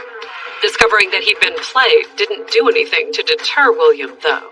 And I asked her out, and we started dating, and then she got pregnant. So I asked her to marry me. Kimberly said yes. Billy. I had a fever. I was like a week old. I was in the hospital. Something attacked her brainstem. On one side of her tongue, she don't have control of the muscles. We had to take her to all kinds of hospitals and doctors. And when it was clear that their daughter would survive, the relieved parents got married. And 2 years later, the couple also had a son, Kimberly's third child. We did pretty good. We lived out on some acreage and did stuff together. I would say for the first 5 or 6 years, we were really happy. But things changed after Kimberly convinced William to give her the money to buy a friend's bar. We grew apart after she bought the bar. I was just losing money hand over fist in it. The business eventually failed, and soon after, Kimberly's husband filed for divorce, kicking off a bitter custody dispute over their 2 children. My divorce got so ugly that I hired a lawyer, but the judge awarded her custody. And things were still being finalized in 2004 when Kimberly's uncle died, and the 35-year-old went home to Indiana with her children for his funeral. Me and my brother and my mom drove up there, and then I remember after the funeral we went to eat with someone, and it was Bill. 38-year-old Bill Ross, who'd known Kimberly since they were kids. 3 years older than Kimberly, when Bill was 15, his mother died, and the teenager moved in with Kimberly's uncle, Andy. He was a good person. He pretty much shaped Bill, I think. Bill wasn't all that close to Kimberly, though, since she moved to Oklahoma soon after, and her uncle's funeral was the first time she'd seen Bill in years. I think it was Bill, and they were talking like they'd been friends. She was happy to see Bill. Bill was pretty happy to see her, too. They were both all over each other at the bar after her uncle's funeral. They apparently made a deeper connection, because after the funeral, when Bill went back to Tennessee where he'd been living for nearly 10 years, Kimberly soon followed. She moved to Tennessee like within days. And within months, once Kimberly's divorce was final, she and Bill were married. It's like, this is it, I really like her. I think we're going to do this. After the wedding, Bill and Kimberly settled into a house he bought on the outskirts of Shelbyville, not far from the car dealership where he worked. He was the top salesman, I want to say, for 3 consecutive years. He was the breadwinner. Kimberly didn't earn an income. But she wasn't a stay-at-home mom, either. After Kim and her ex-husband agreed to a custody arrangement to avoid uprooting the kids, Kimberly's 2 youngest children stayed behind in Oklahoma with their father.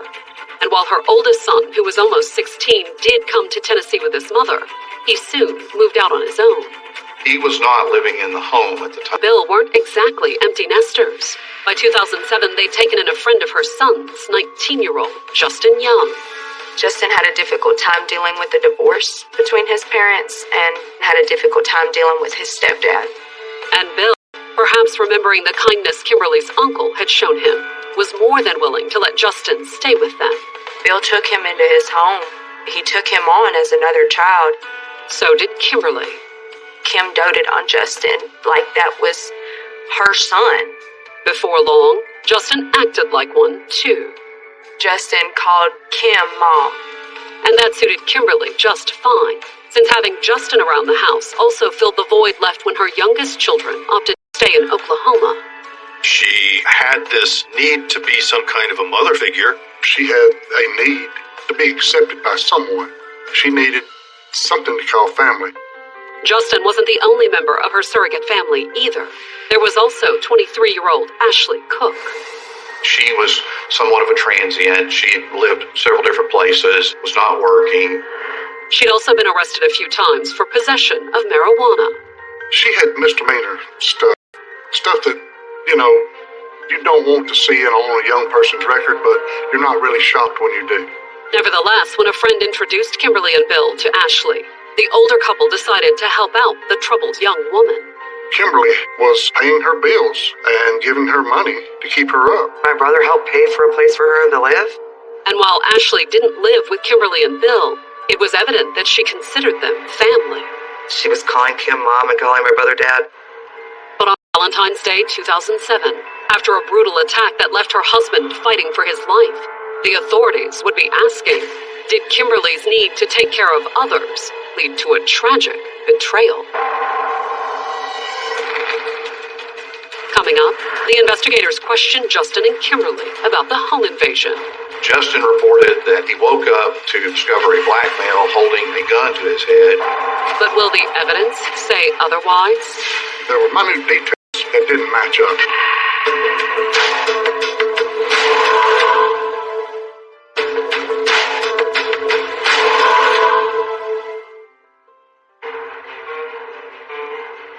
At a little after 2 o'clock on the morning of Valentine's Day 2007, The Bedford County, Tennessee 911 Center received a frantic call from 37-year-old Kimberly Ross.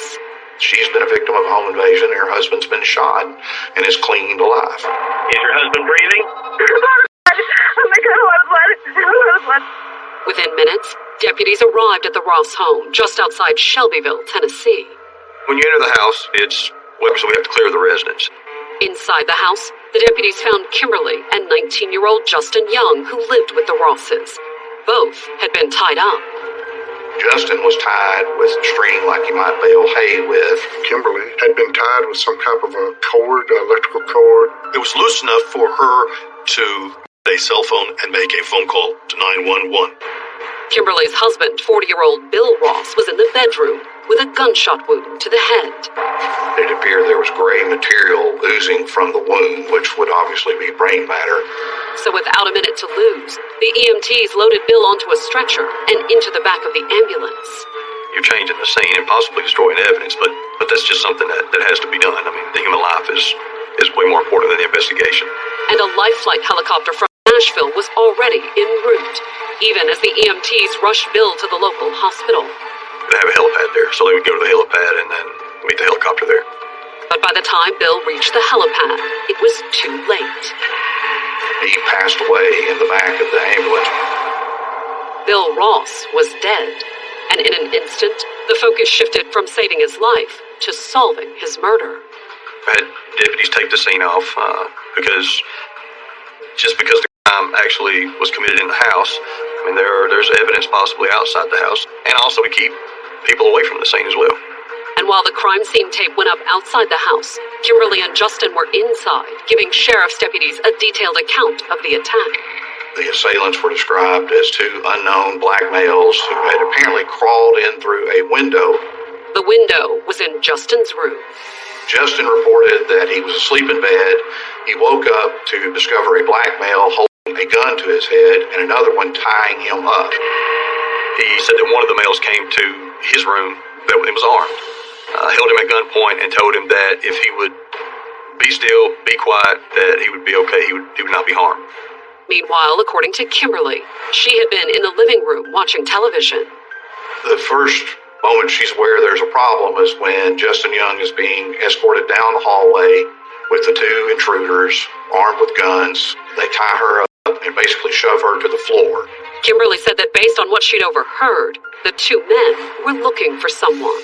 She stated that she had heard the name. They were looking for William and Jimmy. She didn't know who William and Jimmy were, except her husband's name is Bill.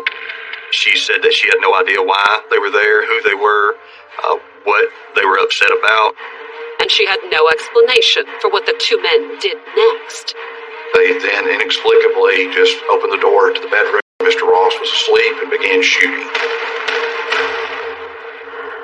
We did not know what their mode of transportation was, whether it was on foot, whether they had left in a vehicle or what. But that all changed once the investigators escorted Kimberly out of the house to take her down to the station for a formal statement. Once I got her outside the house, she immediately started screaming, "My car, my car. They took my car." Was it the break that could lead investigators to the killers? We get a description of the car, got a radio, bolo that to other officers to be on the lookout for that vehicle. And that wasn't the only clue the investigators had to work with either. Outside the house, they found something that seemed to confirm Justin's story about the intruders coming in the window. They noticed here's a stepladder outside Justin Young's window. And processing the bedroom, crime scene technicians made an important discovery about the murder weapon.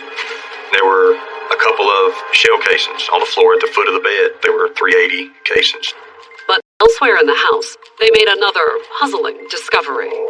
There's a gun cabinet in the living room with a door open, and they discovered there was a box of .380 ammunition in there, but they did not see a .380 caliber weapon.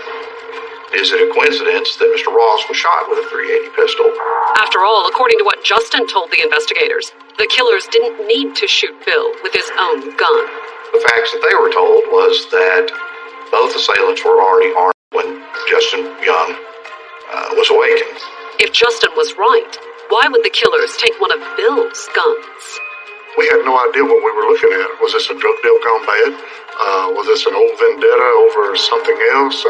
We had no clue. What they did know was that something wasn't adding up, so investigators turned to their two witnesses. It was 6 o'clock that morning before the investigators were finally able to sit down with Kimberly and Justin to take their formal statements. They were transported to the hospital, checked out, and then brought to the sheriff's department. And ushered into separate interrogation rooms. They each gave essentially the same account of the shooting that they'd given at the scene. Kimberly and Justin repeated the story of this home invasion. However, the investigators soon noticed something about their individual stories. They told basically the same story, substance, but there were minute details that didn't match up. They had some discrepancies in the description of the perpetrators, what they were wearing, some of the sequence of events. Of course, a certain amount of discrepancy was expected. You get that when you have people that have been subjected to a traumatic event. Especially someone like Kimberly, who'd just lost her husband. She seemed a little shaken by it all. There was a little bit of like a bewilderment type look. Justin, on the other hand, didn't look bewildered. He just seemed like had been armed when they came in his window. One of the investigators brought Justin back into the interrogation room for a second interview. We went in and told Justin Young, that essentially that he just didn't believe him, that, there were a lot of inconsistencies between what he and Kimberly were saying. There were a lot of inconsistencies between what he was saying and the physical evidence. He got caught in a web of his own words. And once tangled in it, he tried to talk his way out. At that point, Justin did change his story. In fact, Justin didn't just change his story. He started naming names, including a name the investigators had yet to hear. Justin broke and said that Ashley's the one that done the shooting. She's the one that killed him. Coming up, the investigators bring Ashley in for questioning. It was not a plausible story. It didn't add up. And that leads to a shocking accusation. Kimberly led Ashley to believe that Bill had been abusing Kimberly.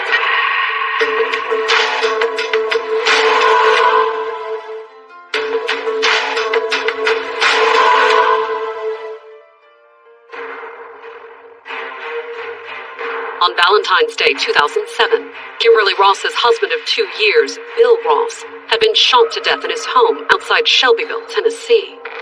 Kimberly said that two black males had entered the home, shot her husband, and tied her and Justin up and left. And at first, 19-year-old Justin Young, who lived with the Rosses, had told a somewhat similar story. A lot of their facts were similar, but they had some details that were different. Suspicious, the investigators had brought Justin in for a second round of questioning, and the result was a breakthrough. He figured he's telling a lie, it's not going to hold up any further, and so he needs to start telling the truth. So Justin's next version was that this home invasion by two unknown assailants was bogus. Instead, Justin said that it was Ashley Cook who'd killed Bill. That's the first time we had heard the name Ashley. Ashley's name may have been new to the homicide investigators, but she was no stranger to the victim. Another troubled young person like Justin, Ashley didn't live with Kimberly and Bill, but she did depend on their generosity.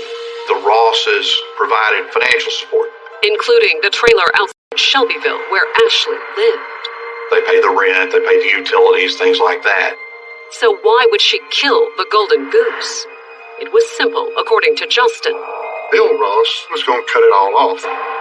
Justin said that Bill's decision must have made Ashley furious, because she was the one who'd actually crawled in his window early that morning. Ashley came over, came around, and then shot Mr. Ross.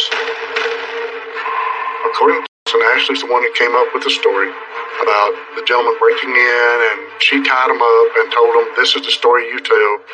But if that were true, why would Justin and Kimberly actually tell that story once the sheriff's deputies arrived? Hoping for an answer, the investigators brought Kimberly back in for another round of questioning. Kimberly says that she lied in the first statement because she was afraid of Ashley.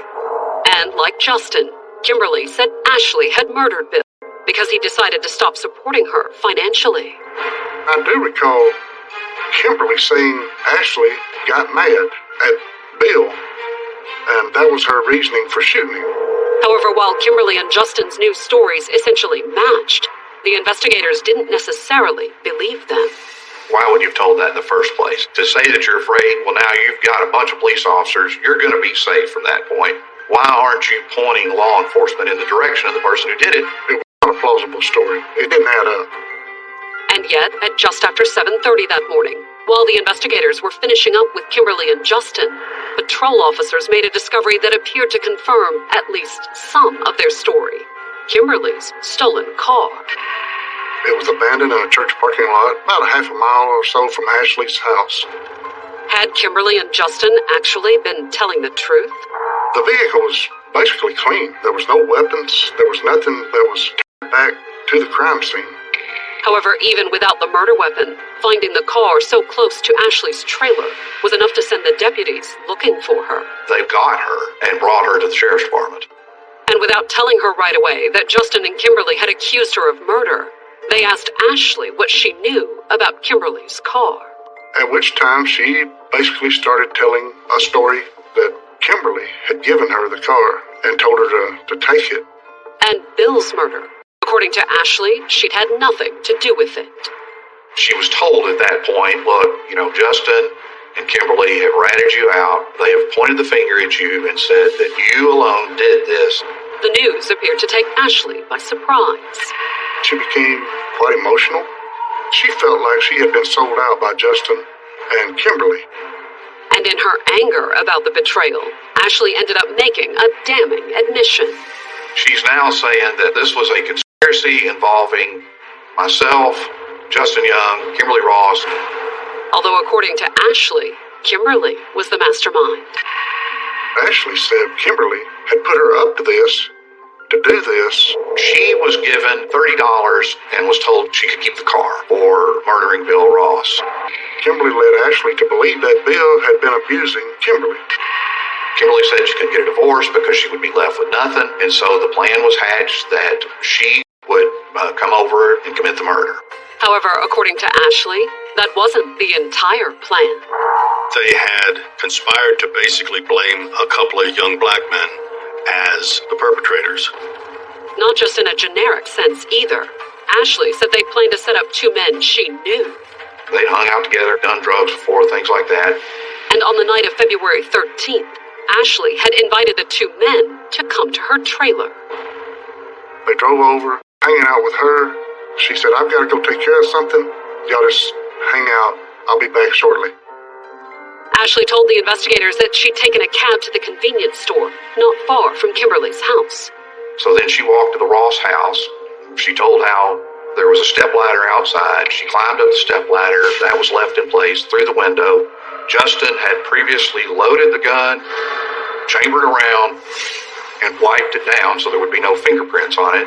He loaded the gun because she didn't know how to use it. She had never fired a weapon, or I doubt maybe that she'd even held a weapon prior to that night. Then she claims she just opened the door without even looking, sticks her arm in the doorway, and fires 3 or 4 shots.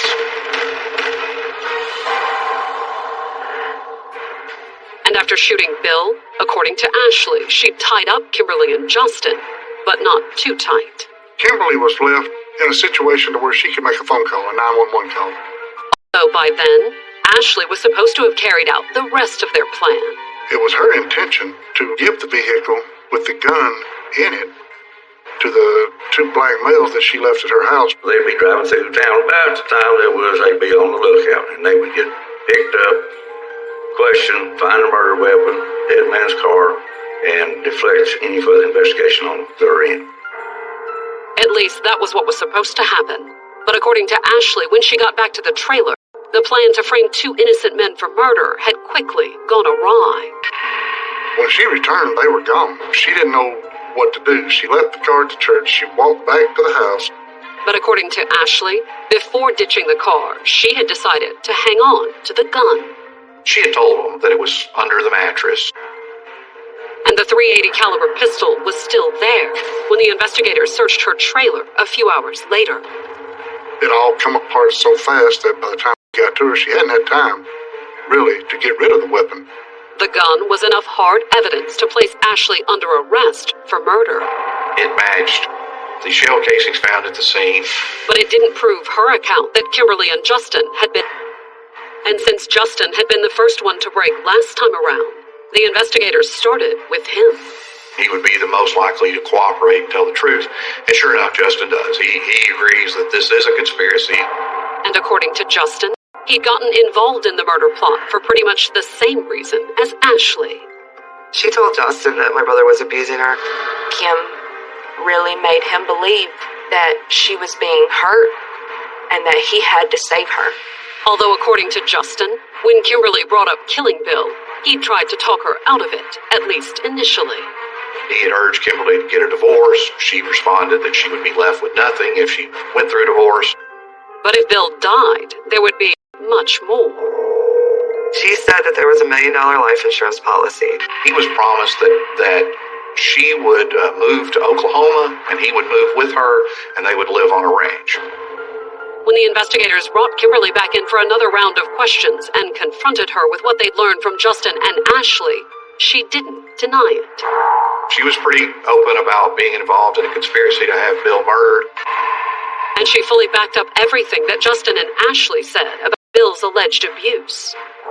Kimberly stated that he had raped her the morning of the murder. And it was hardly the first time, according to Kimberly. Her statement begins with literally, Bill Ross is a horrible individual who has raped me, he has beat me, he has bruised me, he has burned me. Which in Kimberly's mind meant that Bill had gotten what he deserved. She's admitting that she was involved in a plan to murder her husband, claiming I'm justified in what I did. But would a jury see it that way? At the end of her third round of questioning, the investigators placed Kimberly under arrest for murder. She was charged with conspiracy to commit first-degree murder and first-degree murder. And so were Justin and Ashley. It clearly involved these three people. But was there another person involved in the story? Another name that the investigators hadn't heard yet? Coming up, Bill's sister makes an unexpected discovery. I called the number, and he said, "Who the hell is this?" But will it reveal a new motive? They had been engaged to be married for approximately 5 years.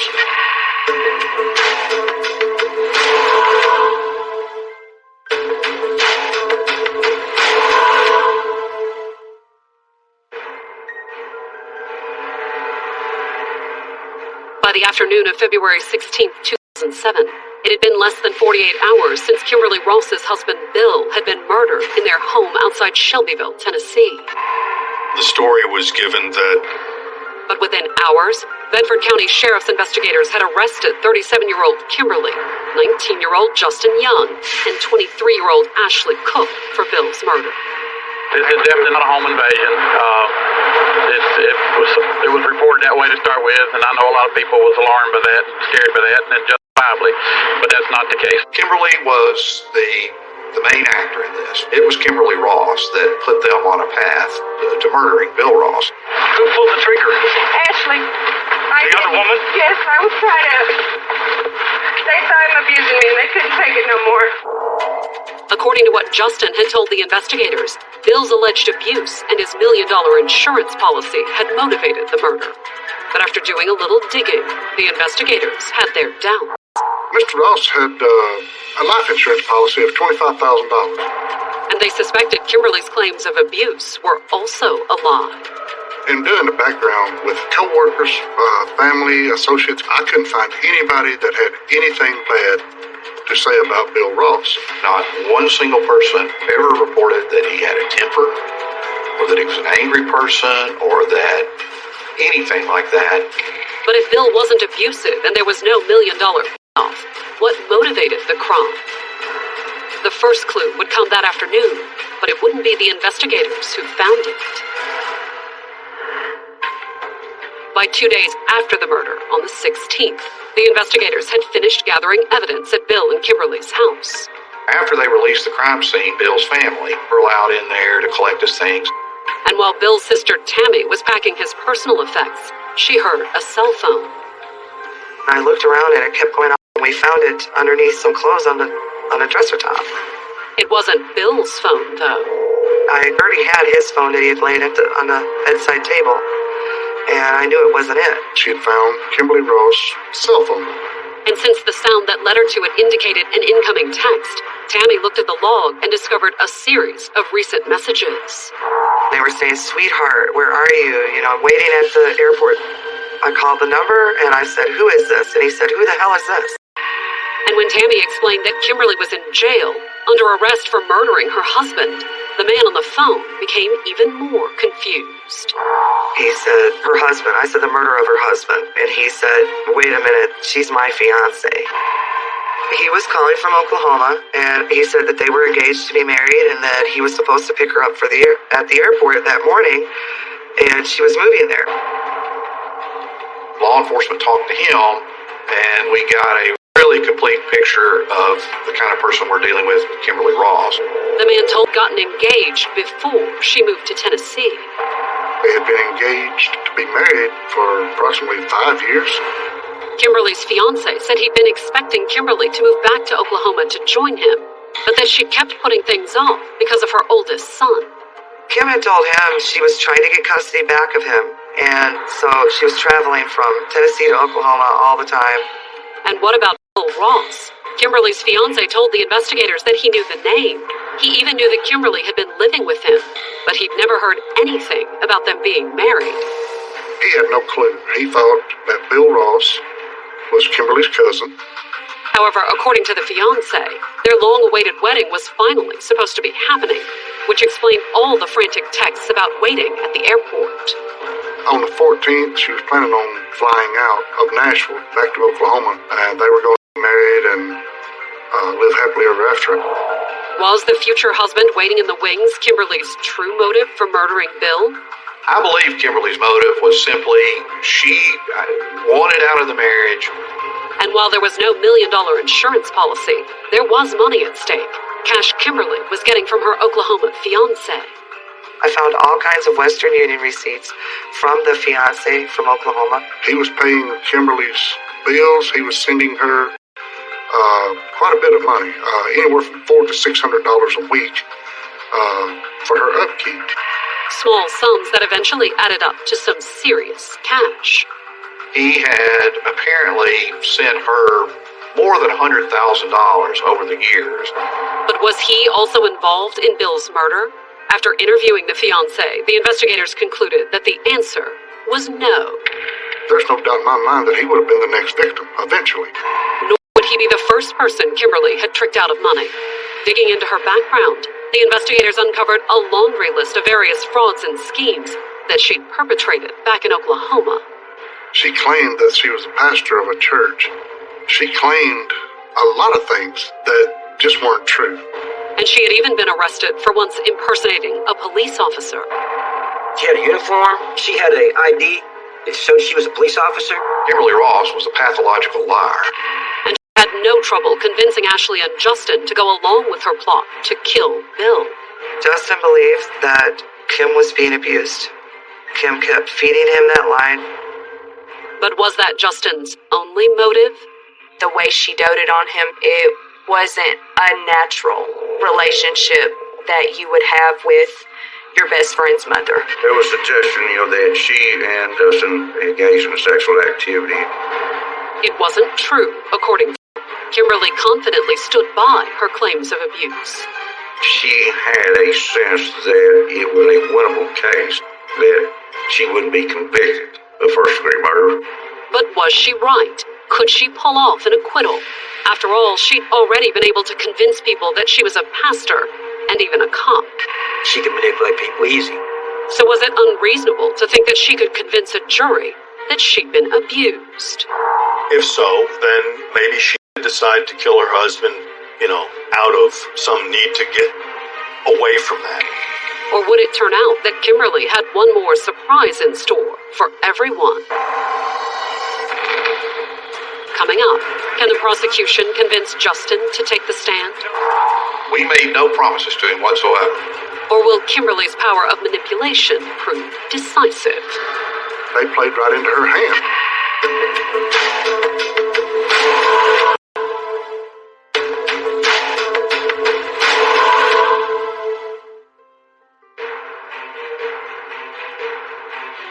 On Wednesday, November 7th, 2007, Kimberly Ross walked into the Marshall County Courthouse in Lewisburg, Tennessee. It had been almost 9 months since the 38-year-old had been arrested for masterminding the murder of her husband, Bill.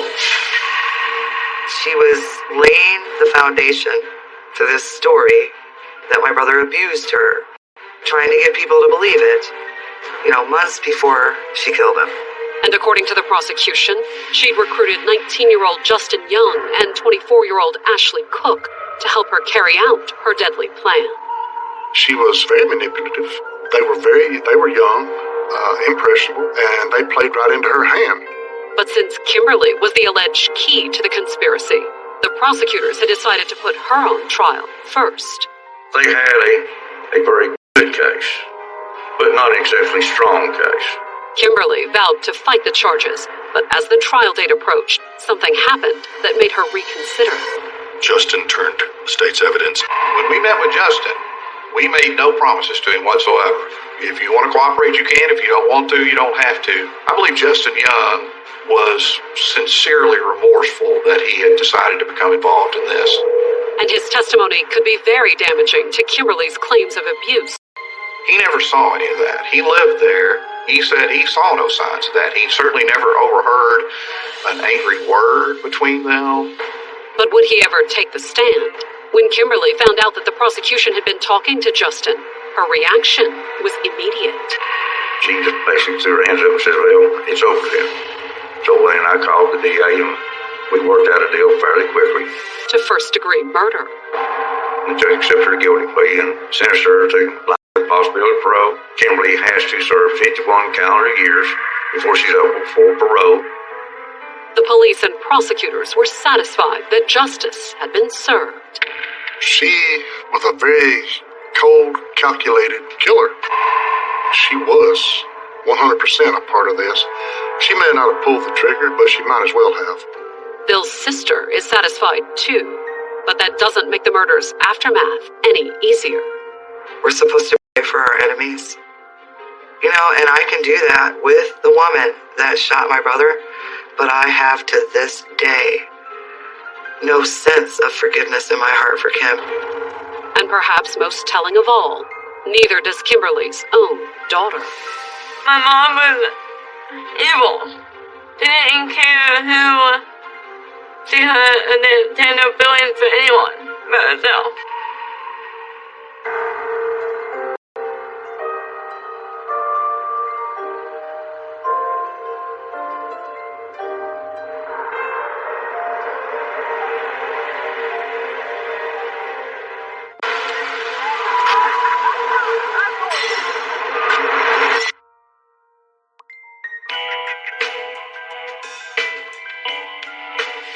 Shelley Arndt was on the rebound after a bitter divorce.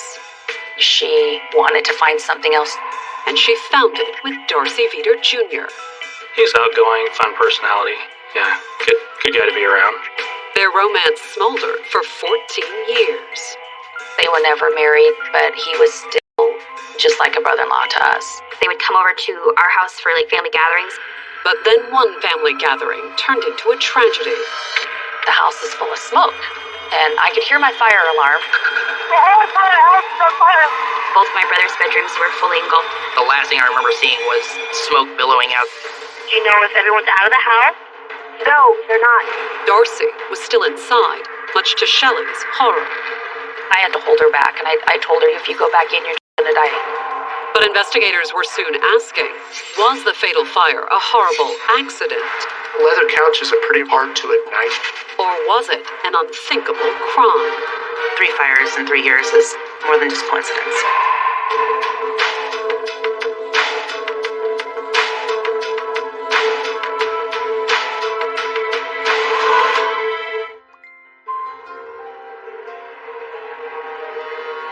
Bremerton, Washington, February 23rd, 2014. It was a cold and blustery morning in this Navy town across Puget Sound from Seattle.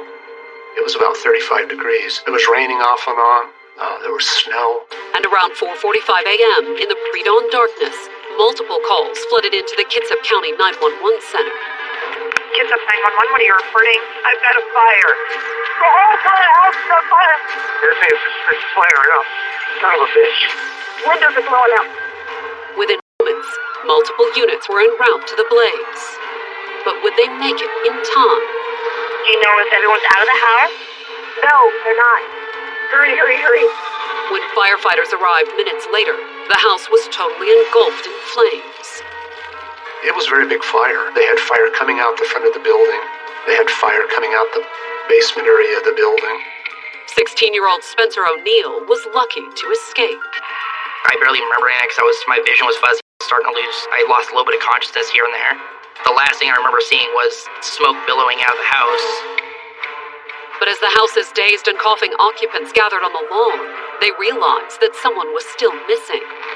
My aunt was screaming, and she kept asking where Junior was.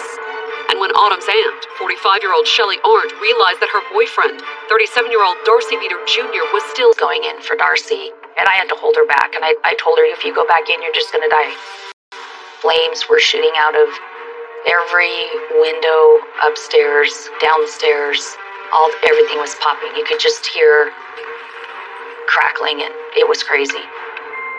There was nothing that Shelley could do. Darcy Jr., the man she'd dated for the past 14 years, was gone. But was his death a tragic accident?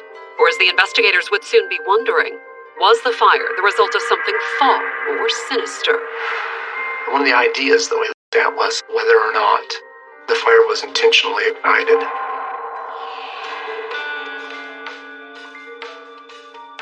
Born in 1969, Bremerton native Shelley Covey and her sister Kelly were identical twins. We are 9 minutes apart. So Shelley and I were really close when we were growing up. She was probably my best friend growing up. Basically did everything together. And the two sisters became even closer when their parents split up. They divorced when we were 12, and it was very difficult. I mean, I know my mom did the best that she could, but, we took care of ourselves. In fact, the sisters were so close that it was tough to tell them apart. We would always play pranks on the teachers. One time we switched classes. I believe it was our math class, and we both got caught because we had a test that day, and she failed my test, and I aced her test, and that's how the teachers found out. But as the twins entered high schools, their paths diverged. She kind of changed her appearance. We both kind of did. Kind of went opposite because we were tired of looking alike. In addition to looks, their personalities diverged, too. Shelley was a natural athlete, and she excelled in almost every sport that she did. Basketball, soccer, fast pitch, volleyball. She was really good in sports, and I was the cheerleader and smart in school. And while Sister Kelly continued to study, Shelley spent more time hanging out with her friends. She could party with the best of them. But the party ended during her junior year when Shelley got pregnant. We don't know who the dad is. After giving birth, Shelley put the baby up for adoption, but the experience appeared to send the star athlete into a tailspin. She never really said anything about really going to college or doing anything. Instead, in December of 1987, soon after the adoption, she married a sailor she met at a dance club. She was 18, barely out of high school. Over the next few years in Bremerton, Shelley seemed to settle down. She and her husband had 2 children, both boys. They rented a little duplex that my grandmother owned. So they had one side and I had the other side. And they were good. She and the kids followed, and Shelley soon gave birth to the couple's 3rd child. But with her husband often away at sea, her marriage fell apart. Him being gone so much, and her being with the kids, she was a stay-at-home mom. I think she got bored, and I think she wanted to find something else to do. She had an affair. And when Shelley's husband found out, their 10-year marriage wasn't just over. The fact that she'd been having an affair cost Shelley her children, the oldest of whom was only 9. Her husband ended up with custody. After the divorce, Shelley married the man she'd been having an affair with, but the new marriage lasted less than a year. And by 2000, Shelley was back in Bremerton alone. She'd stayed with my mom for a while. And it was while living with her mom and trying to put her life back together that the 31-year-old met someone new, Darcy Veter Jr. 7 years younger than Shelley, like a lot of blue-collar Bremerton, Darcy depended on the Navy for his livelihood, even if he wasn't in the military. He worked for a maintenance company at the Puget Sound Naval Shipyard. And much like Shelley, the 24-year-old was living at home.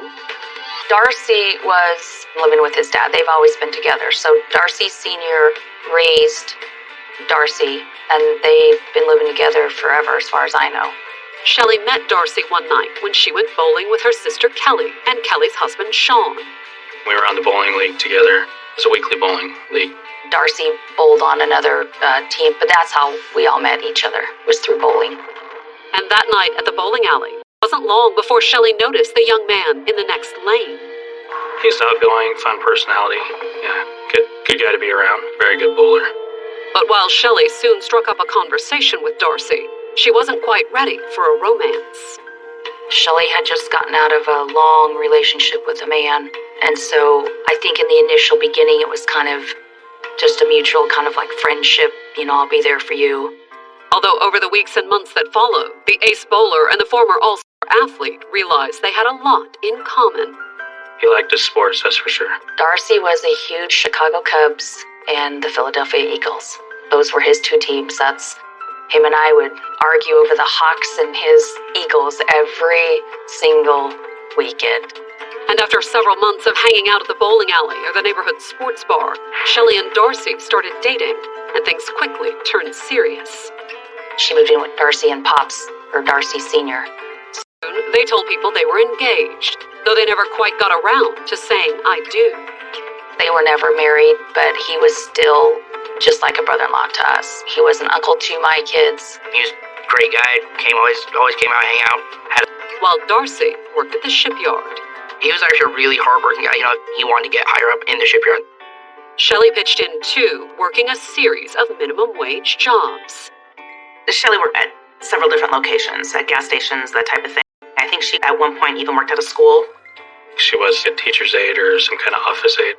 She also looked after Darcy's aging father. She was around most, if not all the time, so if he needed to, say, the yard mower or something like that, she'd do it for him.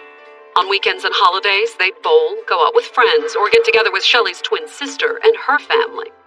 They would come over to our house for Christmas or big family gatherings. Sometimes they would lend a hand around the house, like on Friday, February 21st. That afternoon, Shelley and Darcy dropped by to help her sister with a little home improvement chore. Darcy and her came to the house because I needed help installing closet doors into the master bedroom. And my husband was stationed off in Japan at the time. It was late by the time they got done, so Shelley and Darcy ended up staying the night. The next morning, they all got up and they went to a local restaurant and had kind of a brunch gathering, hung out for a while, went back to Kelly O'Neill's house and hung out for the rest of the day, sort of a family, enjoying each other's company. And at that point, Darcy had asked if they could stay another night. But Darcy had no idea that one more night would be his last. When I opened my doors, you could see the fire and the flame. Coming up, fire investigators have a mystery to unravel. The individual who died, why didn't they get out? But does Shelley know the answer? Is that a normal amount for him to drink?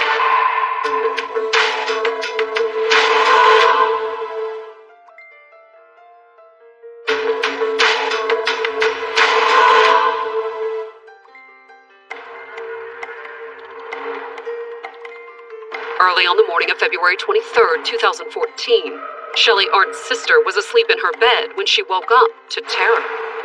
I'm sound asleep, and the next thing I know is my bedroom door gets flung open, and Shelley tells me that the house is full of smoke. I could hear my fire alarm. What happened next was pure panic. I just remember waking up about 4 o'clock, and it's my mom opening, slamming open my door. I don't even think she turned the handle. She just went right through it. Said, the house is on fire. We need to get out. You could absolutely see nothing in front of you. I couldn't even see the kids. I knew they were in front of me, but I didn't know exactly where. You're supposed to crawl, but it didn't happen just because we were all trying to get out of there so fast. We didn't know how fast it was going to spread. Shelley, Kelly, and Kelly's sons made it out the front door. Kelly's daughter, Autumn. We were looking at the flames, realizing that it wasn't a small fire, that it was almost in every bedroom. Both my brother's bedrooms were fully engulfed at that point, and then we could hear the dog barking. His name was Chevy. He's a big St. Bernard. He's bred to rescue, So he would have never left that house unless everybody was out of that house. And when everyone realized that Shelley's boyfriend, 37-year-old Darcy Veter Jr., hadn't escaped the flames. When Maria said Junior was still in the house, Shelley tried to go back in. But her sister Kelly stopped her. The whole upstairs, you could see flames shooting up. I was heartbroken, knowing that there's nothing you could do is a feeling of dread. Darcy and Chevy were gone. And when the firefighters finally managed to get the blaze under control, they confirmed it. We found Mr. Veter's body next to the family dog on the north end of the living room. The firefighters came to me and told me, I want you to know that your dog is a hero. And I'm like, what are you talking about? Because when they found Darcy, Chevy's mouth was around his wrist. He had drugged Darcy off our couch and had drugged him around the side of the couch by the fireplace. And that's where they died, and they died together. Not that the news was much consolation for Shelley, still waiting anxiously outside. Shelley was pacing, and she kept saying, Darcy's in there. Where's Darcy? Where's Darcy? Where's Darcy? As if she didn't know. I don't know if she was in shock or bewilderment or what. She was sobbing off and on. She would calm herself down for a couple minutes, and then she started to go again. And after sunup, when the coroner's team brought Darcy's remains out in a body bag, Shelley broke down completely. They finally had to take her away, my grandparents did, because she tried to climb into the coroner's van. And while the family did their best to calm Shelley down, investigators from the fire marshal's office began the grim task of figuring out just how the fatal fire began. When you have a fatality, it's a very complex investigation because not only to determine what caused the fire and where did it start, the circumstances with that, but what was it that kept the individual who died? Why didn't they get out with the rest of the people? Although for the moment, determining just where and how the fire started would have to wait. The fire department was still putting the fire out. Fire doesn't just go out when you spray the water on it. It takes a little while. The scene was unsafe to enter. We couldn't go in there without firefighting equipment and breathing apparatus. So with firefighters at the scene still watching for hotspots and flare-ups, the investigator 911. Those people have valuable information about where the fire was when it was first discovered, where it wasn't when it was first discovered, how quickly it grew, and where it progressed. According to the neighbors, the fire hadn't just progressed rapidly, it had practically exploded. I heard some yelling, and then soon after I heard crackling and popping and snapping, and like windows crashing. And I ran to my daughter's bedroom window, and I looked out, and Kelly's home was engulfed in flames. There was no little to big. It was completely engulfed by the time that I heard the yelling to the time I went to the window. And that matched what Kelly's daughter Autumn told the investigators. By the time I got out, the flames were already up through the upstairs. Oh, by the time you were outside, when I got out, when I looked back, the whole upstairs was engulfed, so I didn't go back in. According to Autumn and her mother Kelly, it was Shelley who woke everyone and got them out of the house. I grabbed the three boys. Shelley was following behind me. Darcy stirred. And as soon as we got the boys out, we went back in to get my daughter. And when investigators talked to Shelley, she said she thought one of the kids had gotten Darcy out. He kept yelling at Junior to get up, and that's all I know, and he said he was right behind us. But when it was clear Darcy hadn't gotten out, Kelly said her sister was beside herself. I know Shelley tried to go back in the house, and that's when the flames were coming through all the windows, so we literally held her back. She would have gone in. So why hadn't Darcy Jr. made it out of the fire? According to Shelley's sister, the reason probably had something to do with what Darcy had been doing before the blaze. Shelley's sister told the fire investigators that she'd taken Shelley and Darcy out to lunch the afternoon before the fire at a restaurant called the Cloverleaf.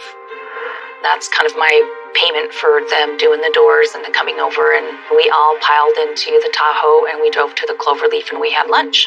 And according to what Shelley told the investigators, during lunch, Darcy Jr. had started drinking. Junior was drinking Jack and Coke. Okay. And how much Jack and Coke? I hit 3. But he hadn't stopped there. We left the Cloverleaf about 3, it was probably about 3:30, 4 o'clock in the afternoon. They wanted to stop on the way down at Walgreens and get, I think they bought an 18-pack or something. They bought some kind of beer down at the store, and then we just went back up to my house. Did you go anywhere else? No. Okay. And then, so how'd the night progress? We just sat there, bull crapping, and drinking. And by 11, when Kelly's daughter Autumn got home from work, They were having fun, they were drinking, they were being loud, and so I stayed up for a little bit. I took my aunt down to the store to go get some more beer. at around midnight, Shelley's sister and her niece had gone to bed, and soon after that, according to Shelley, she and Darcy had settled in to spend the night on the living room sofa. Who went to bed first? We all pretty much went to sleep 5 minutes apart. Although according to what Shelley's niece told the investigators, Darcy didn't so much go to sleep as pass out. He was pretty drunk, he was incoherent pretty much. He could talk, but he wasn't making a lot of sense. And that was understandable if Shelley's account of his alcohol consumption was accurate. How much beer do you think he drank? Probably a case and a half, maybe 2 cases. Okay. Is that a normal amount for him to drink? Yeah, or more? Really? Okay. A case or two of beer may have been a normal night's drinking for Darcy, but it had apparently cost him his life.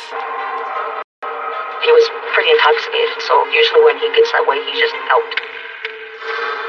And the autopsy results agreed with Shelley's assessment. The toxicology report on Darcy indicated that he had a 0.26 blood alcohol level. That's 3 times the legal limit. In his drunken state, it appeared that there was no way that Darcy could have dragged himself to safety when the fire began. The coroner's office confirmed that Mr. Veter died of smoke inhalation. So perhaps Darcy's death was a tragic accident, the result of his intoxication. But one question still remained. What sparked that fatal blaze?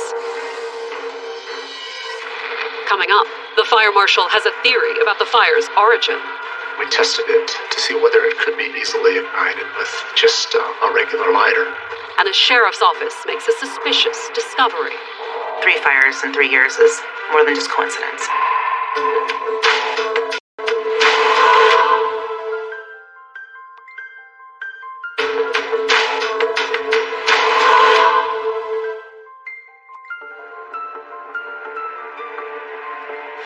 By the afternoon of February 23rd, 2014, it had barely been 12 hours since the devastating fire that ripped through the Bremerton, Washington home of Shelley Arndt's sister, Kelly. It happened in the early morning hours. There were a number of people in the house asleep when it happened, including 3 children. But only one person had died, Shelley's boyfriend, 37-year-old Darcy Veter Jr.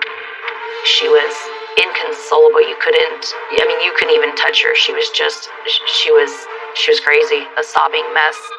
And while Shelley grieved, investigators with the Kitsap County Fire Marshal's office tried to determine the cause of the fatal blaze. Once we've determined where the fire started, we're going to look for possible ignition sources. And based on his initial walkthrough, the fire marshal suspected that the blaze began in the home's basement. We saw heavier fire damage of the structural components of the building actually being burned downstairs. We observed patterns upstairs that were also consistent with fire traveling from downstairs up to other portions of the house. Which was strange, according to Shelley's sister. There was no reason whatsoever for anybody to be downstairs because before Sean was being shipped to Japan, we had started remodeling down there. So there wasn't carpet. The bathroom was torn up.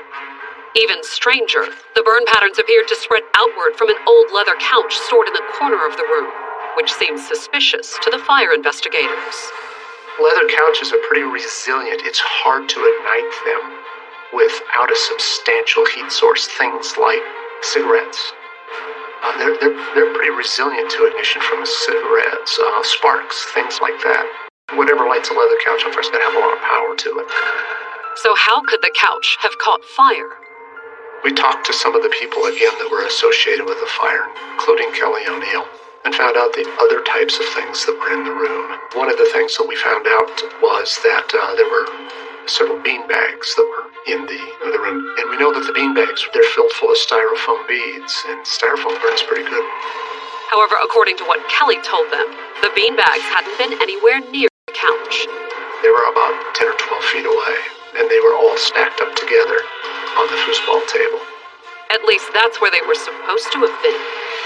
We found the metal remains for the foosball table, but we didn't find any of the remains of the beanbags.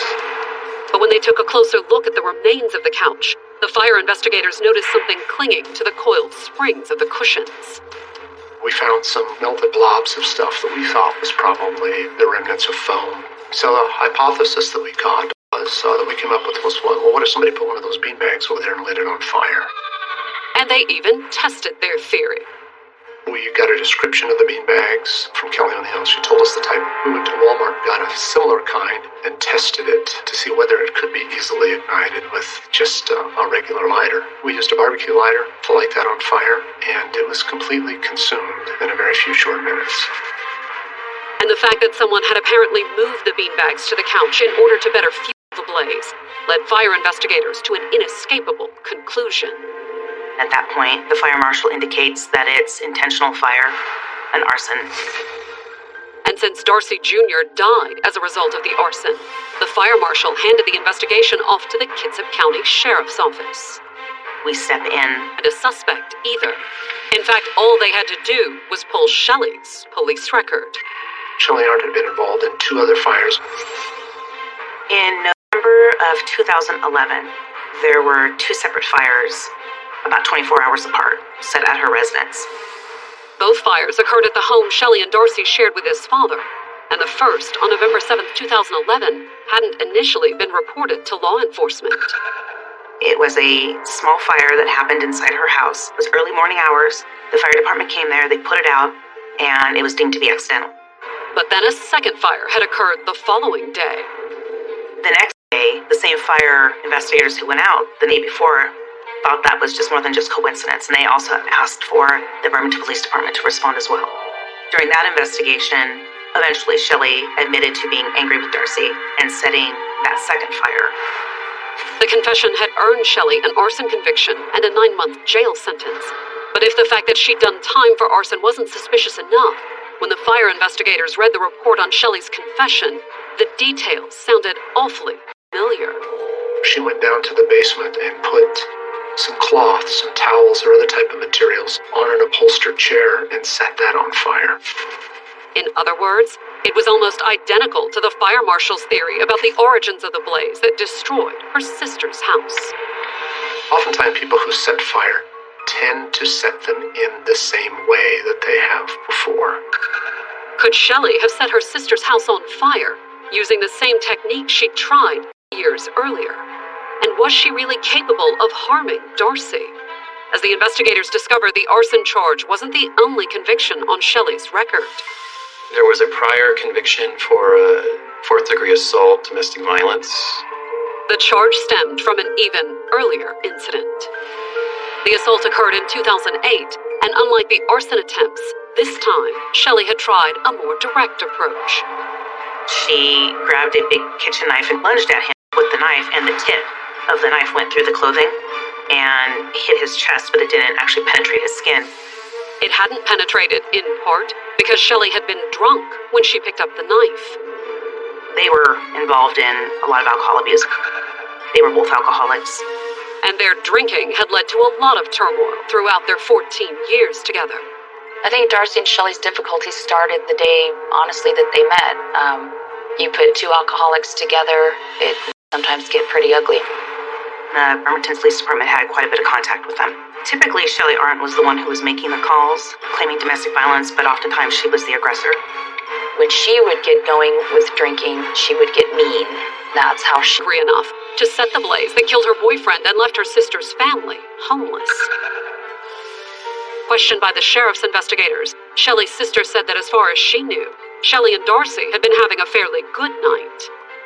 They were not fighting, they were not arguing, everybody was getting along, but then I went to bed by midnight. I don't know what happened after that.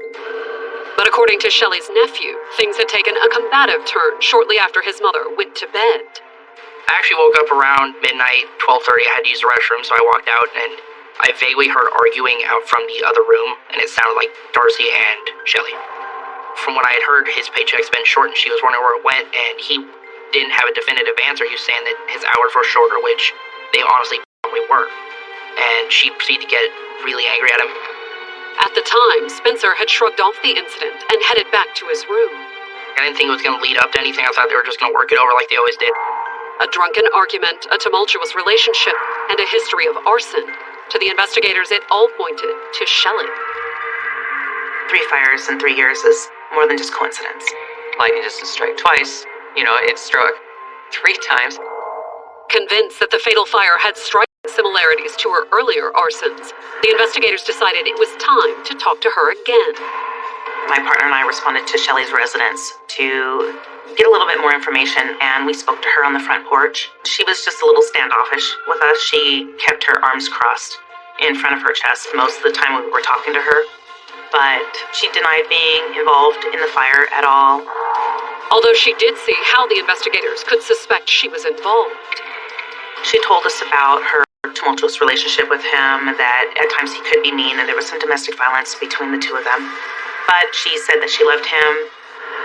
And when the investigators asked Shelley to take a voice stress test, she readily agreed. The voice stress test is it's another tool, an investigative tool like a polygraph. They can actually analyze how your voice changes if you're lying. But would Shelley's confidence in taking the test be borne out by the results? They gave her a voice stress test, and she flunked it. And when the investigators told Shelley she'd failed the test, her denials about the fire suddenly changed. She, at that point, told me that she believes she blacked out several times that night, and that there's parts of the morning of the fire that she does not remember. We kind of went with that, and we let her explain that more and more and more. It got to a point where she said that she could have gotten up, that she could have started the fire. It was as close as the investigators would get to a confession, because on March 28th, when they finally placed Shelley under arrest for Darcy's murder, her responses had once again turned to denials. When they arrested her, neither did her sister. I believe that the day that she came over, that she had it in her mind that day that she was going to set this fire. And that's my honest belief. Coming up, the prosecutors make the case for murder. They suggested that that was actually part of her plan. Get him drunk, so drunk he couldn't save himself when she started the fire. But could they prove Shelley lit the fatal blaze? If you are going to say this is an arson fire, you have to say, I have eliminated every other possible accidental cause.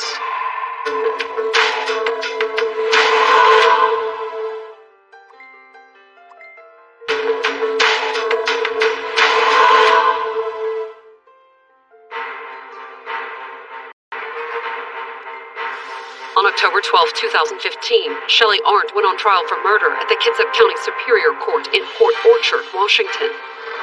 The 46-year-old was accused of intentionally setting the fatal blaze that killed her boyfriend, 37-year-old Darcy Veter Jr. When Shelley Arndt was originally arrested, she was charged with second-degree murder and first-degree arson. It took a long time to come to trial, but it was an aggravated murder case by then. And if convicted, Shelley faced some potentially serious consequences. In Washington State, aggravated murder can carry the death penalty, but it also carries life in prison. Shelley had told investigators that she didn't remember setting the fire, but the prosecution disagreed. In their opening, they suggested that lighting the fire was just the last step in what was actually a devious plot to ensure that Darcy Jr. died in the blaze. There was allegations that she was well aware of how much Darcy Veter had consumed, how much alcohol he had consumed, and how difficult it would have been to wake him up. The prosecution suggested to the jury that not only did Shelley premeditate this killing, she actually helped get Darcy very drunk. Throughout the course of the day, she got him drunker and drunker. Going so far as to make a late-night run to the store to get more beer for her already well-intoxicated boyfriend, according to the prosecution. They suggested that that was actually part of her plan to get him drunk, so drunk he couldn't save himself when she started the fire. The argument from the state was that she wanted out of the relationship by killing Darcy Veter Jr. But why kill him? And she didn't really have a big beef with him. It's not like he was having an affair, or he was beating her, or he was doing terrible things. According to the prosecution, Shelley's motive for killing Darcy started with the fact that as a serious alcoholic, she couldn't support herself alone. She didn't really have any ambitions to work. She could never maintain a job. Instead, it was Darcy who wasn't work. He, did his job. And that might have argued against even leaving Darcy, unless there was a way to be rid of him and have enough money to live on. She had this inclination that, she had this life insurance policy coming if he died. And according to the testimony of Detective Lisa Gundrum with the Kitsap County Sheriff's Office, Shelley had tried to collect, too. We went back and we spoke with Darcy's employer, some of his co-workers, and some of the things they had told me that happened shortly after the fire. The fire was on a Sunday, and on Monday morning at 8 o'clock, Shelley went into Darcy's work to notify them of his death, turn in his badges, and then she was inquiring about his life insurance and his retirement policies. But was Shelley's sudden interest in Darcy's insurance and retirement really a motive for murder? Or was it simply the natural reaction of a woman struggling to deal with her boyfriend's sudden death? She was indicating that she also wanted to make funeral arrangements right away, so his work gave her some local funeral homes to contact.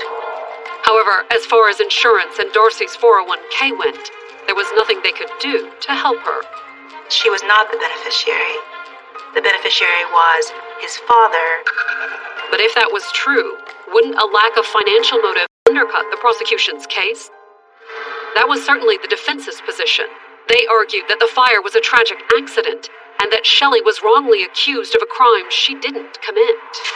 A big theme in the defense case was that the fire investigators, the government investigators, based on Shelley's priors, they had already concluded that it was an arson and that she had done it, and then they selectively looked for information that would support that approach. The investigators didn't really investigate anybody else to see if they set the fire.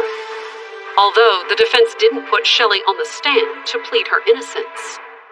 She actually spent most of the trial just writing on a notepad. She sat in the courtroom for the whole trial, never showed an emotion. Instead, the defense spent much of its time questioning whether a crime had been committed at all. At the heart of the defense's argument at trial was that law enforcement had not fully investigated alternative theories on how the fire started. The defense put on more of a technical, expert witness-based case. He hired his own expert and just battled the whole prosecution arson case by saying, if you are going to say that this is an arson fire, then in the world of fire investigation protocol and procedures, you have to say, I have eliminated every other possible accidental cause of this fire. The defense argument was that investigators had not followed proper procedure. They really relied heavily on what the fire marshal did, on the fire marshal's photos, on the fire marshal's cataloging of the evidence, and they argued it wasn't sufficiently thorough. Especially once they discovered that Shelley had a prior arson conviction. The defense argued that they only keyed in on Shelley Arndt. But would it be enough to sway the jury? In closings, the prosecution did its best to turn the focus away from any problems in their case and put it back on Shelley. The prosecution acknowledged its burden to prove things beyond a reasonable doubt and said that they had met the burden. This was an arson, that this wasn't a case that the government created against her. This was a case that she created by what she did. Coming up, will the jurors believe that she'd been wrongly accused? It's hard to get juries to think badly of the government investigator. Or will they decide that Shelley intended to kill Darcy, no matter what it cost? That's hard to wrap my head around, how someone that you love could take that risk with your life and the life of your family.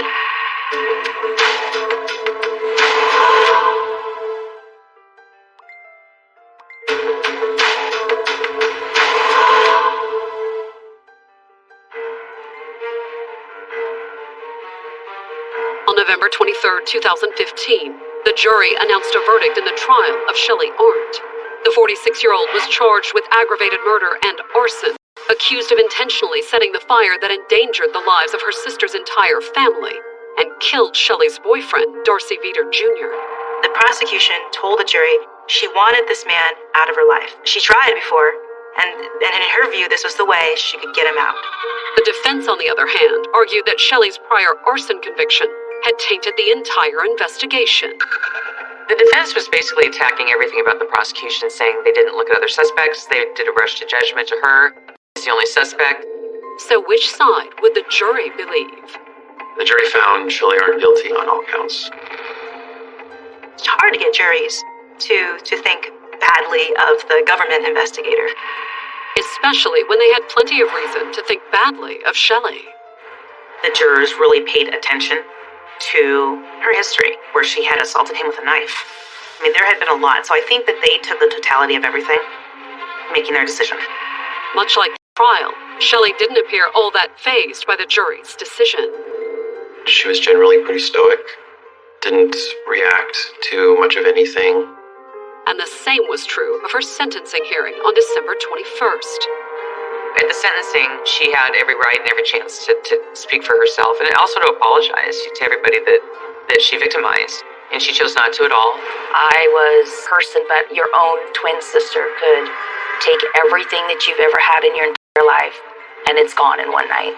And she never showed remorse. She's never apologized to me for it.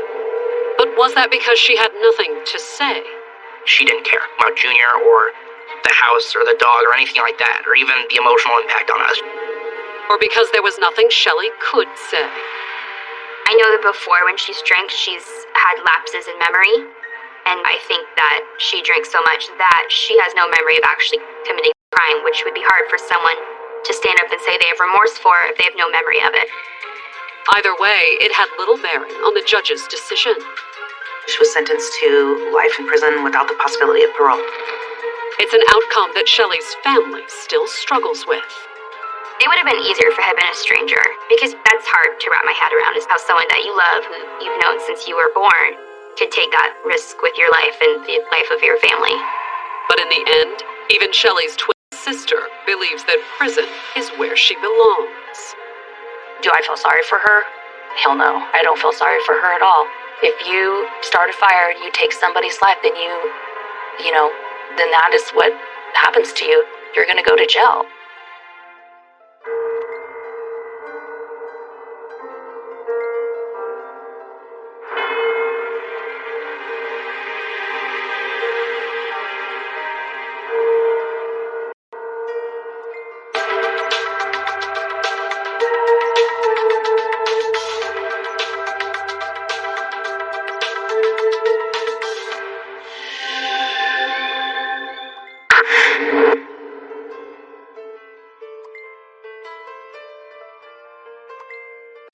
这应该是跟这背景画，我都应该坐中间来了。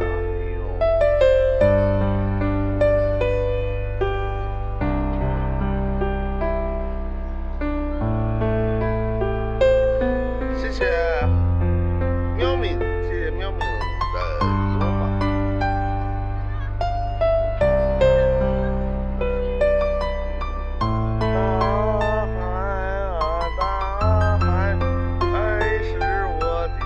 车多少钱？60块钱往返，大家没？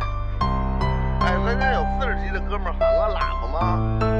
随滨看大海或者滨发秦皇岛，帮我喊个喇叭行吗？40级大哥喊个分区喇叭，有40级大哥吗？直播间里喊个分区喇叭呗，帮滨。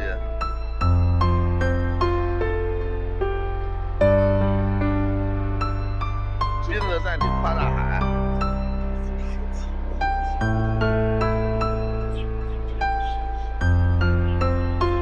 小姐咱真会玩，你看咱跟那玩直播，那跟那都不花钱，他光跟这看，嘿，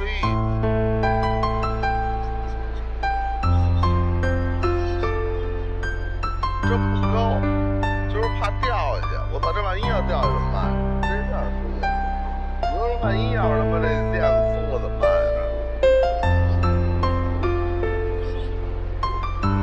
西酱。在吗？西酱马老板 mini， 咱家40级大哥在吗？秋风兄弟呀，秋月呀，帮我喊个喇叭呗，分区喇叭。滨带你看大海，去喇叭，40级大哥们。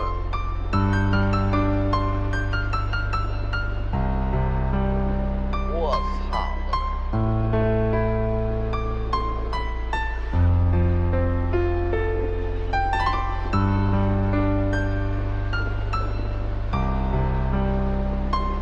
或者说打斌子掉海里了也行，斌子掉海里了，省点哥几个，用2个得了，咱们29还得用它迷你少7张，我的真爱们，省点喊2个得了，赶上了就赶上了，赶不上就赶不上了。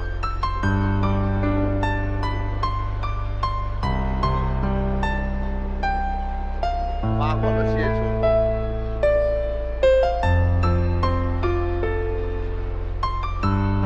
我现在所在的位置是秦皇岛市北戴河，然后呢，咱们要去的是暹罗岛，这是我国唯一的一个跨海索道。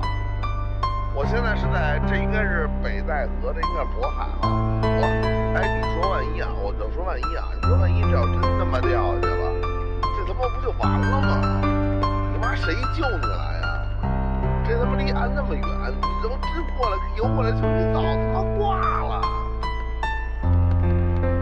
真是哎！